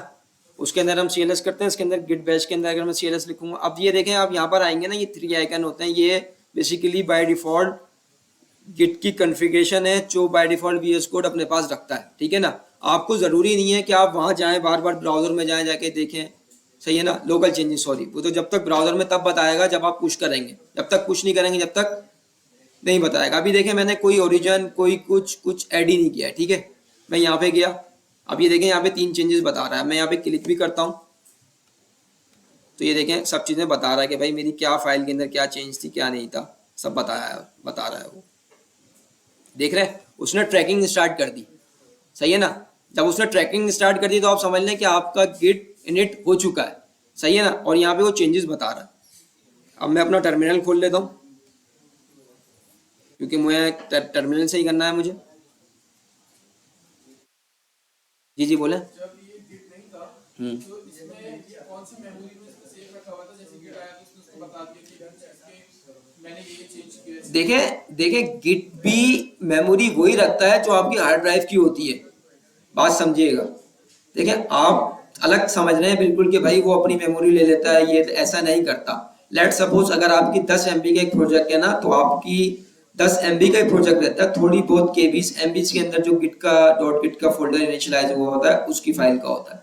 ये नहीं करता कि भाई वो उठा के अपने पास भी एक कॉपी रख लेता है, ये रख लेता है, नहीं ऐसा नहीं होता। वो मेमोरी वही रखता है जो आपकी हार्ड ड्राइव की होती है, जहाँ पे आपका डायरेक्टरी होती है, जहाँ पे आपने उसको खोला हुआ होता है, ठीक है ना। बस वो क्या करता है, आपकी जो चेंजेस होती है ना उसकी ट्रैकिंग स्टार्ट कर देता है। सही माने में अगर मैं आपको बताना चाहूँ आसान अल्फाजों के अंदर, तो वो एक तरीके से आपकी जो आपने कोड किया होता है ना उसकी, ये कह लें कि उसको देखना स्टार्ट कर देता है कि भाई आपने क्या क्या काम किया है, क्या क्या काम किया है, क्या क्या काम किया है। मैं आगे जाके और भी चीज़ें आपको बताऊंगा, तो फिर आप देखेंगे यार मैं एक चीज़ करता था असाइनमेंट 1 की, असाइनमेंट 2 की, अब मुझे असाइनमेंट 1 पे जाना है, क्या नहीं जाना, वो एक आगे की चीज़ है, तो वो मैं इंशाल्लाह बताऊंगा, ठीक है। अच्छा देखें, अब मैंने क्या करना है, देखिएगा गिट ऐड, मैंने ऐड किया, मतलब इसकी कमांड का क्या मतलब होता है, गिट ऐड जो मेरी चेंजेस हैं वो ऐड हो जाए, और मैंने ऐड डॉट किया। अब ये देखिएगा इंटर मारूंगा, ये इसने स्टेट चेंजेस कर दी। इसका मतलब ये होता है ये कमिट के लिए अब रेडी है, समझ रहे हैं। देखिए आपने सबसे पहले किया, कॉन्फ़िग किया, अपना यूजर नेम ईमेल डाला, गिट इनिट किया, गिट इनिट से क्या हुआ भाई, डॉट गिट की आपकी जो है डायरेक्टरी वो इनिशियलाइज हो गई, ठीक है ना। अब देखें जब आप गिट ऐड डॉट करेंगे ना, तो वो ट्रैकिंग से निकल के जो है ना एक समझने दूसरी स्टेज में चला जाएगा, स्टेज चेंजेस के अंदर। मतलब भाई ये आपने चेंजेस जो थी ना उसको आपने ऐड कर दिया स्टेज चेंजिंग के लिए। स्टेज चेंजिंग वो स्टेज होती है जहां पे आप अपनी चीजों को कमिट कर सकते हैं, जिस तरीके से आप गिटहब डेस्कटॉप के अंदर चीजें डालते थे, ये वाला काम वो ऑटोमेटिकली आपका कर देता बैकएंड के ऊपर, सही है। वो आपकी चेंजेस स्टेज कर देगा। अब स्टेज पे अगर मैं जाके दिखाऊंगा आपको, तो वो आपको बता रहा है कि भाई ये चीजें अगर आपकी हो गई। अच्छा इसके अंदर बताऊं एक चीज क्या चीज होती है, देखें अब आपके पास मैं एक सिनेरियो दे रहा हूं, आपने एक हेडर बनाया, सही है, हेडर बना लिया आपने। आप ये चाहते हैं कि भाई मैंने एक हेडर बना लिया, उस हेडर को जो है ना मैं उसका एक अलग कमिट करना चाहता हूँ। अब मैंने एक कार्ड बनाया, उसका मैं अलग कार्ड बनाना चाहता हूँ, बात समझ रहे हैं। तो आप क्या करेंगे, आप एक एक करके भी कमिट कर सकते हैं, सही है ना। अब आपने 3 चीजें स्टेच कर दी, अब यहाँ पे आप कमिट मैसेज लिख दें व्हाटएवर, मैं कमांड लाइन से करना बताऊंगा, आपने यहाँ पे भी लिख सकते हैं, और आपने पुश किया फिर आप दोबारा करेंगे चेंजेस। तो मतलब आपने जब फुटर बनाया या हेडर बनाया तो उसके आप डिफरेंट कमिट कर सकते हैं। कमिट ये होता है कि आपने 10 फाइलों में चेंज किया, तो आप एक मैसेज लिख देते हैं आइडेंटिफिकेशन के लिए, सही है ना। अभी तो आप बिगनर्स हैं तो आप कुछ भी लिख सकते हैं, भाई ये footer has been created for Pepsi landing page, आपने लिख दिया, सही है ना। आप एक एक फाइल करके भी कमिट कर सकते हैं। जब आप कमिट करेंगे ना तो कमिट एक आपको स्पेसिफिक फाइल बना के दे देगा, देखें ना ये है। अब देखें मैं एक कमिट जब करूंगा ना, जब मैंने एक कमिट किया तो इसके अंदर 3 फाइलें चली जाएंगी, एक चली जाएगी index.html की, एक चली जाएगी style.css की, और एक चली जाएगी urdu.tf, ये जो फॉन्ट फैमिली है, ठीक है। अच्छा देखें ये कमांड आप देखें git add डॉट, ये कमांड है जिससे आपकी चेंजेस स्टैच हो जाएंगी। स्टैच का मतलब ये है कि आप ये फाइलें 3 फाइलें अपनी कमिट कर सकते हैं, सही है। भाई इसका छोटा सा मैं आपको एक एग्जांपल देता हूँ कि ये जो हम इस क्लास में बैठे हुए हैं, ये समझ लें हम सारे HTML की फाइल्स हैं, सही है भाई, और मैं हूँ गेट। मैं अभी था बाहर, ठीक है भाई, और जब तक मैं बाहर हूँ तो इसका मतलब गेट इनिशियलाइज नहीं हुआ है। जैसे ही मैं क्लास में आया गेट इनिशियलाइज हो गया है, और मैंने सबको देखना शुरू कर दिया यहाँ कौन कौन बैठा हुआ है, ठीक है भाई। बाहर से नहीं देखा, जब मैं अंदर आया तो फिर मुझे पता चलना शुरू हो गया यहाँ कौन कौन बैठा हुआ है। तो मैंने सबको ट्रैक कर लिया कि ये भी बैठा हुआ है, ये भी बैठा हुआ है, ये भी बैठा हुआ है, सारे मेरी नजरों में आ गए। अच्छा अब यहाँ पे हुआ गेट ऐड। गेट ऐड का मतलब ये है कि मैंने सबको देखा पहले, वो फिर सबको मैंने नोट कर लिया कि भाई यहाँ ये बैठा हुआ था, मैंने सबको नोट कर लिया। ये सीन है, सिंपल, क्लियर है, सही है। अच्छा आप देखिए ये हमारी फाइल है, देखें यहाँ पे स्टैच हो गई है, सही है। अब मैं क्या लिखूंगा यहाँ पे गिट कमिट, सही है। ये वही तरीका है जिस तरीके से आप गिटहब डेस्कटॉप में करते थे। तो आप गिट कमिट लिखा, आपने यहाँ पे लिखा -m। ये देखें कि ये फ्लैग है, ये इसलिए यूज होता है कि आप अपना मैसेज दे सकें, सही है ना। अच्छा यहाँ पे मैंने लिख दिया क्या कमिट, अच्छा देखें वो शॉर्टकट तरीका है, वो फिर वही तरीका आ गया गिटहब डेस्कटॉप का। हमने हमारा जो मेन पर्पस है ये करने का वो है हम कमांड लाइन से किस तरीके से कर सकते हैं, सही है ना। देखिए कमांड लाइन से चीज़ें बहुत इजी हो जाती हैं। अभी तो आपको लगेगा कि यार कमांड लिखनी है लिखनी, जब आपकी प्रैक्टिस हो जाएगी तो आपको कोई मसला नहीं होगा, ठीक है ना। मैं यहाँ पे लिख देता हूँ लेटेस्ट कोड, ठीक है। देखिए मैंने गिट लिखा, कमिट लिखा, ये देखें गिट कमिट, ये आपको बताएगा भाई गिट कमिट करो, ठीक है ना। -m का मतलब ये होता है ये एक फ्लैग है जिससे आप मैसेज दे सकते हैं, ठीक है ना। और मैं कोटेशन लिखूंगा और इसके अंदर मैंने स्ट्रिंग के अंदर ये मैंने लेटेस्ट कोड लिख दिया। अब इसके अंदर मेरा जरूरी नहीं है, मैंने तो यहाँ पे अभी लेटेस्ट कोड लिख दिया, आप कुछ भी लिख सकते हैं। आप लिख दें यहाँ पे लेट्स सपोज यहाँ पे फुटर बन रहा है तो footer has been completed for Pepsi landing page. वैसे यहाँ पे टिकट नंबर के जरिए कमेंट बनाया जाता है, वो एक अलग चीज़ है। आप अभी सिंपल यहाँ पे कुछ भी लिख सकते हैं, भाई latest code assignment 1 has been submitted, जिस तरीके से आप गिटहब डेस्कटॉप पे करते थे, ठीक है। आपने गिट कमिट -m और ये मैं मारूंगा इंटर, ये चीज़ें देखिएगा कमिट हो गई। अब ये कहाँ गई, कैसे चली गई, देखें ऐसा नहीं है। देखो अभी तक देखो आपने गिटहब का यूजर नेम दिया, ईमेल दिया, उसको कैसे पता चला कि भाई मैं गलत भी डाल सकता हूँ, जरूरी कोई है। देखें बहुत से बच्चे ऐसे होंगे जिन्होंने गिटहब डेस्कटॉप यूज किया होगा, उसके अंदर गलत क्रेडेंशियल डाल दी, उठा तो लेता है, सही है। जब आप कर रहे हैं वो एरर दे रहा है, भाई ये तो यूजर ही एग्जिस्ट नहीं करता, सही है। अभी तक आपने उसको रेपोजिटरी नहीं बताया, भाई ये आपने पाथ इसको कहाँ बताया है, अभी ये पाथ ही नहीं बताया आपने उसको, सही है ना। अच्छा मैं आपको एक और रेपोजिटरी बना के दिखा देता हूँ जिसके अंदर आपको कमांड दिख भी जाएंगी और मैं वहाँ से आपको इजीली कमांड के बारे में बता भी देता हूँ कि कौन सी कमांड क्या है, कौन सी कमांड क्या है, सही है। मैं एक और रेपोजिटरी, अच्छा देखें जब आप रीडमी फाइल बनाते हैं ना तो वो आपको कमांड्स नहीं बताता कि भाई आपने क्या क्या करना है, बेसिकली आपको स्टेप भी बता देता। तो मैं आपको एक ईजी उसके लिए मैं आपको एक नई रेपोजिटरी बना के दिखा देता हूँ जिसपे आपकी कमांड्स भी आ जाएंगी, सही है। मैं रेपोजिटरी पे जाता हूँ, मैं यहाँ पे देखें मैंने वही स्टेप मुझे फॉलो करने हैं, मैंने लिखा न्यू पे क्लिक किया। अब यहाँ पे मैं लगा लेता हूँ सैलानी। अब देखें अब ये देखें ना ये एरर दे रहा है क्योंकि वो मेरे यूजर नेम के अंदर डायरेक्टरी वो पहले से बनी हुई है। आपके अगर कोई आप बनाएंगे ना तो सैलानी आपको मिल जाएगा क्योंकि वो आपकी डायरेक्टरी के अंदर है, समझ रहे हैं। आपका यूजर नेम है उसके अंदर एग्जिस्ट करती है, आपके अकाउंट के अंदर एग्जिस्ट करती है, लेकिन मेरे पास वो पहले बनी हुई है, इस वजह से मुझे वो बनाने नहीं दे रहा। अच्छा मैं यहाँ पे लिखता हूँ सैलानी बूटस्ट्रैप, सही है। ये बोल देगा भाई अवेलेबल है, सही है। इसको मैंने पब्लिक करनी है। अच्छा रीडमी फाइल पे आप क्लिक नहीं किएगा, सही है। अब देखिए आप जब ये करेंगे ना तो उसमें चेंजेस देखिएगा और इसमें चेंजेस देखिएगा। ये मैंने जान के बनाई थी ताकि मैं आपको फर्क बता सकूं। अब ये देख रहे हैं, आप यहाँ देखें और यहाँ देखें उसने बाय डिफॉल्ट सैलानी मैंने जो रेपोजिटरी जिस नाम की बनाई थी वहां पे उसने वो दे दी। अब आप यहाँ पे देख रहे हैं रीडमी तो आप अलग से भी बना सकते हैं, रीडमी बनाना जरूरी नहीं है। देखें जब आप बिगनर्स होंगे ना तो आप इसी तरीके से बनाएं तो ज्यादा बेहतर। रीडमी आप बाद में भी बना सकते हैं, सही है। देखें मैंने सबसे पहले क्या किया था गिट इनिट, सही है। अब देखें ये करने के बाद भी आप गिट एट readme.md ये बना सकते हैं। अच्छा देखें जिस तरीके से .html एक एक्सटेंशन है, आप बता सकते हैं किसी फाइल को जैसे .txt होती है वो नोटपैड की फाइल होती है, ठीक है। इस तरीके से .html क्या होती है, HTML की फाइल होती है। .css की फाइल होती है। देखिए .md रेडमी की फाइल होती है जो बाय डिफॉल्ट आपकी उस कोड के अंदर रखी हुई होती है। उसके ऊपर आप जाके चेंजेस करेंगे, सही है, वो यहाँ पे आगे पुश हो जाएंगी, सही है ना। अब देखें मैंने यहाँ पे git commit -m first code लिखा था, ये मैंने लिखा था। अच्छा देखें गिट ब्रांच -m, ये क्या इसका क्या मतलब होता है -m। देखें गिट ब्रांच आपको बताएगा भाई आपकी ब्रांच कौन सी है, सही है ना, किस ब्रांच में आपकी ब्रांचेस के बारे में मैं डिटेल से आपको बता दूंगा। पहले मैं इस कमांड के बारे में बता रहा हूँ आपको। -m का मतलब क्या होता है रीनेम, सही है।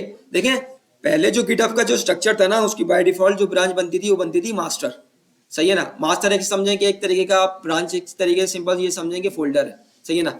अभी आप यहाँ पे देखेंगे ना तो ये मास्टर दे रहा है, देखिएगा गौर से देखिएगा, सही है ना। यहाँ पे क्या लिखा हुआ है, गिट ब्रांच -m। ये क्या करता है, -m का मतलब ये होता है मूव या रीनेम। भाई मैं मूव भी करना चाहता हूं और रीनेम भी करना चाहता हूं। अब देखें मैं यहाँ पे लिखूंगा गिट ब्रांच हाइफन, देखें कमिट के लिए मैंने ये किया था स्मॉल m। देखिए फ्लैक्स का जो काम होता है ना वो केस सेंसिटिव होते हैं, मतलब आपको जहाँ स्मॉल देना है वहां आपको स्मॉल देना पड़ेगा, जहां आपको कैपिटल देना है वहां आपको कैपिटल देना पड़ेगा, सही है ना। मैं यहाँ पे आया, मैंने यहाँ पे m लिखा, अब मैं यहाँ पे लिख दूंगा मेन। देखें आप जरूरी नहीं है कि आप ब्रांच चेंज करें, जरूरी नहीं है, कोई ये वो नहीं लिखा हुआ कि भाई आपने मेन बना लिया, मास्टर में भी पुश कर सकते हैं। लेकिन जो स्टैंडर्ड तरीका है ना अभी गिटहब का, गिटहब ने क्या किया भाई, पहले जब गिटहब क्रिएट हुआ था ना, जब बना था तो उन्होंने अपनी बाय डिफॉल्ट जो ब्रांच है ना वो मास्टर बनाई थी, सही है ना। अब उन्होंने क्या कर दिया भाई, मेन कर दिया। तो वो इस वजह से बताता है कि भाई आपको अपनी ब्रांच चेंज करनी है तो चेंज कर लो, नहीं तो मैं चेंज नहीं करूंगा, वो मास्टर भी जो उसकी बाय डिफॉल्ट है, सही है ना। अब ये देखें मैंने इंटर किया, ये ब्रांच उसने चेंज कर दी। और ये कहाँ चेंज करिए, ये लोकल पे चेंज करिए। लोकल का मतलब आपका इंटरनल, आपकी हार्ड ड्राइव जहाँ पे आपकी चेंजेस हैं, जहाँ पे आपका कोड है, अभी वहां नहीं किया, सही है ना। ये जो आप कमांड लिख रहे हैं अभी उसका गिटहब के क्लाउड का और आपका कनेक्शन अभी तक नहीं बना, समझ रहे हैं मेरी बात। अभी देखें जी, बोले क्या चीज है। देखिए वो तो बाय डिफॉल्ट है ना। अब देखें आप यहाँ पे देखेंगे ना, यहाँ पे अभी अगर मैं आपको देख के दिखाऊं, खैर ये भी जब तक मैं इसको पुश नहीं करूंगा वो वहां से दिखाएगा नहीं। वहां पे बाय डिफॉल्ट होती है उसकी, भाई आप जब रेपोजिटरी बना रहे हैं ना तो वो बाय डिफॉल्ट बोलता है अब मास्टर, समझ रहे हैं, सॉरी मेन। लेकिन अभी आपने उसको यहाँ पे जब जो गिट आपने इनिशियलाइज किया तो वहां पे दी मास्टर, समझ रहे हैं भाई। उन्होंने तो अपने पास चेंजेस कर दी लेकिन लोकल आपके पास चेंज ही नहीं है, वहां पे मास्टर है यहाँ पे मेन है, समझ रहे हैं। तो वो बता रहा है कि भाई आपको अगर चेंज करनी है चेंज कर ले, नहीं करनी तो नहीं करें, जरूरी नहीं है। मैं अगर ये यहाँ पे आऊं, मैं आपको यहाँ पे कमांड दिखाऊं, जी बोले। देखें मैंने आपको देखो यहाँ पे दिखाया था, ये देखो ये यहाँ पे देखो मैंने पहले बोला था मास्टर लिखा हुआ था यहाँ पे। अगर मैं यहाँ पे दिखाऊं ना, यहाँ पे अभी आपको दोबारा करके दिखाऊं, मैं दोबारा करता हूँ, यहाँ पे मास्टर लिख देता हूँ, सही है। अब ये देखें ये मास्टर कर दिया उसने, मतलब जो आप अपना कोड पुश करेंगे ना, पुश करेंगे मतलब कोड, वो भी मैं भी आपको दिखाऊंगा, तो वो इस ब्रांच के अंदर जाके पुश होगा, सही है ना।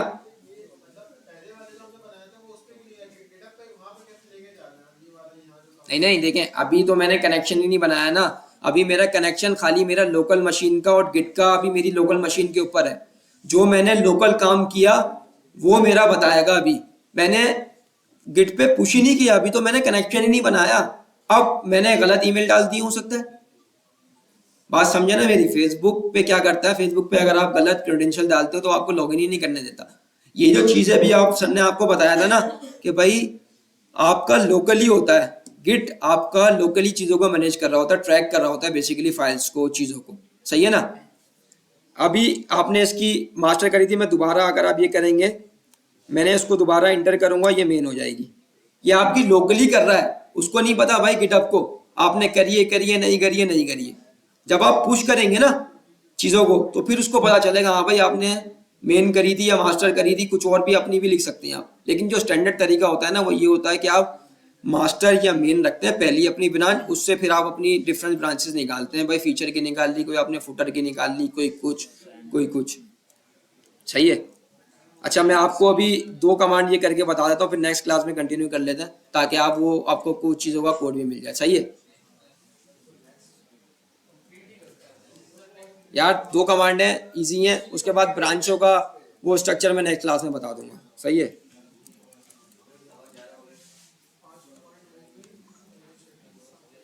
आज छुट्टी बंद है, सही है। अच्छा देखें गिट रिमोट का क्या मतलब होता है भाई, आपका जो रिमोट है ना, रिमोट क्या है आपका जो क्लाउड है, सही है ना। जो आपका लोकल चीजें, मतलब जो आपने स्टेज करी थी ना वो आपकी रिमोट होती है, मतलब आपके भाई रिमोट के अंदर पड़ी हुई है आपकी, वो आपकी स्टेज चेंजिंग है, ठीक है। आपने क्या करना है, भाई मेरा git remote add origin, add का मतलब क्या होता है, देखिए मैंने गिट ऐड डॉट भी किया था, उसने अपनी लोकल चीजें ऐड कर दी थी, ठीक है। इस तरीके से git remote add origin, origin का मतलब क्या होता है, ओरिजिन का मतलब ऐसे आसान समझें कि भाई आपका क्लाउड जो आपका गिटहब है ना वो आपका ओरिजिन है। ओरिजिन हमेशा याद रखें जहां पे आपने अपना कोड पुश करना है, सही है ना। ऐड का मतलब क्या है, ऐड तो आपको भी पता है यार, आप ऐड डिलीट करते हो तो ऐड वो आपका ऐड, ये आपका यूआरएल है, ये मेरा github.com/mohammadzan/salani-bootstrap, github.com/ मेरा यूजर नेम आ गया और उसके बाद जो मैंने रिपोजिटरी बनाई थी, ठीक है, मैंने एंटर किया, ये मेरी गिट जो है ना वो इनिशियलाइज कर देगा, सही है। अब मैं क्या करूंगा, गिट पुश। अच्छा अभी जो है ना इसने मेरे से अभी मेरा कनेक्शन नहीं बनाने दिया। देखिए बाय डिफॉल्ट विंडोज के अंदर जो है ना वो कनेक्शन एक प्रॉम्प्ट दे देता है, उसके जरिए आप कर सकते हैं। अभी मैं देखता हूँ वो करता है या नहीं करता, क्योंकि मुझे हो सकता है फिर वो क्रेडेंशियल डिलीट नहीं करने पड़े, क्योंकि बाय डिफॉल्ट भी अगर देखें आपने अपने एक गिटहब का यूजर है उसके सेट कर दिए तो आपको उसको डिलीट करना पड़ता है, वो भी मैं आपको डिलीट करना बताऊंगा।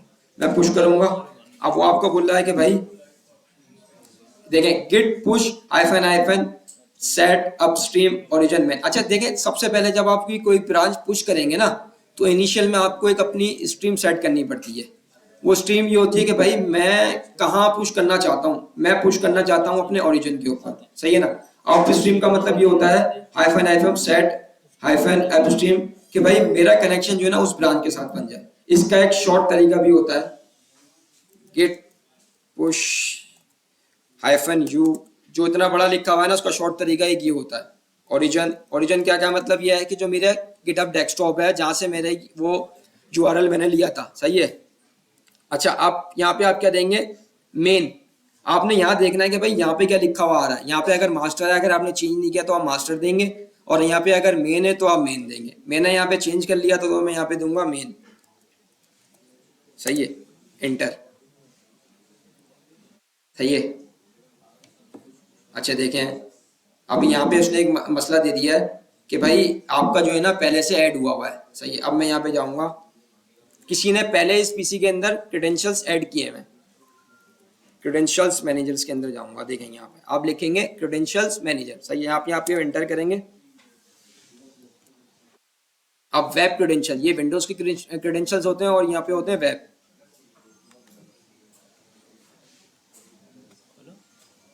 रिस्ट्रिक्शन तो नहीं है, हाँ अच्छा भाई यार ये 2 मिनट का है। देखें स्टेप देख लिया आपने, विंडोज पे गए आप और यहाँ पे आपके डिफरेंट आ रहे होंगे कि जो जो आपने इंस्टॉल किए हुए हैं। इसके अंदर मुख्तलिफ इंस्टॉल है, मोंगोडीबी के इंस्टॉल हुए हैं, माइक्रोसॉफ्ट के हुए हैं, वर्चुअल। हमारा काम जस्ट इससे, तो मैं इधर आऊंगा और इसको यस कर दूंगा। ये मोहम्मद साद अली है जिन्होंने अपने गिटहब इसके अंदर पहले से किया हुआ था, जब भी उसने मुझे पुश करने नहीं दिया। मैं यहाँ पे करूंगा, ये मेरे डिलीट होगा, सही है। नहीं नहीं उस पर कैसे चला जाएगा, नहीं नहीं देखें जरूरी नहीं है तो उसका गिटहब लॉगिन भी होना चाहिए। उसके पास ये रेपो नहीं बनी हुई होगी ना, हमारे पास बनी हुई है। देखें जो आपकी ट्रैकिंग है वो यहाँ पे हुई हुई है ना। देखें उससे पहले आपने क्या किया, आपने जो ना ओरिजिन ऐड किया, उसका ओरिजिन जो गिटहब का वो थोड़ी होगा। हाँ अगर वो होता फिर हो जाता, रेपोजिटरी अगर उसकी सेम होती तो मैं यहाँ पे पुश कर सकता था, उसके साथ कर सकता था, क्योंकि उसकी क्रेडेंशियल डले हैं मेरे, सही है। अब मैं यहाँ पे सिंपल लिखूंगा गिट, गिट आपको हमेशा लिखना है। मैं यहाँ पे लिखूंगा पुश, सही है, पुश करूंगा, अच्छा सही है।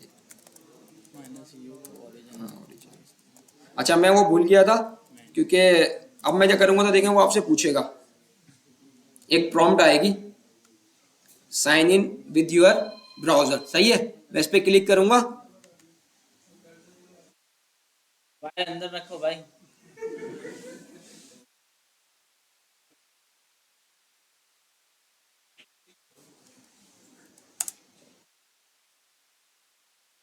देखें देखें जैसे उसने खोला तो बाय डिफॉल्ट, अच्छा वो यहाँ पे जो है ना इसने गलत खोला है, वैसे जो है ना गिटहब का आपका जो पेज है ना वो खोल के बता देता है। जिस तरीके से आप देखें जब साइन अप करते हैं तो वो बोलता है कि भाई आप अपना ईमेल ऑथराइज करो।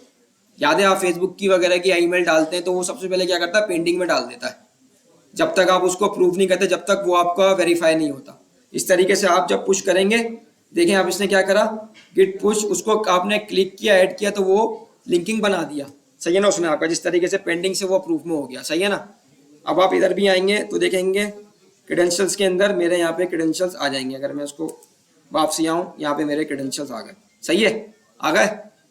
ये कैसे आए, मैंने वहां से ऐड किया तो आए, अदरवाइज नहीं आते, सही है ना। अब अच्छा, गिट पुश आई यू, अब जब ये मैंने क्या किया, अब मैं गिट स्टेटस भी देख लेता हूँ, एक कमांड होती है गिट स्टेटस, खैर उसने अभी कर दिया है, वो बता देगा भाई नो चेंजेस, आपकी जितनी चेंजेस 3 फाइल वो पुश हो गई हैं। अब मैं यहाँ पर आता हूँ और मैं यहाँ आता हूँ, अब ये देखिएगा मेरी ये रेपो थी, सही है ना, यहाँ पे चेंजेस, ये आपका कोड पुश हो गया है, सही है। यहाँ पे आपको ब्रांचेस के बारे में बता रहा है, सही है,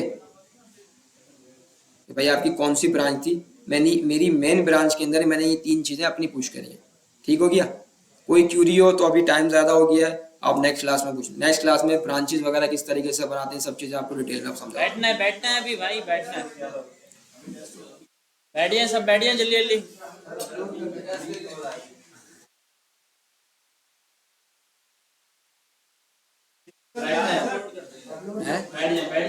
ये वो करते हैं, सेंड करते हैं यूट्यूब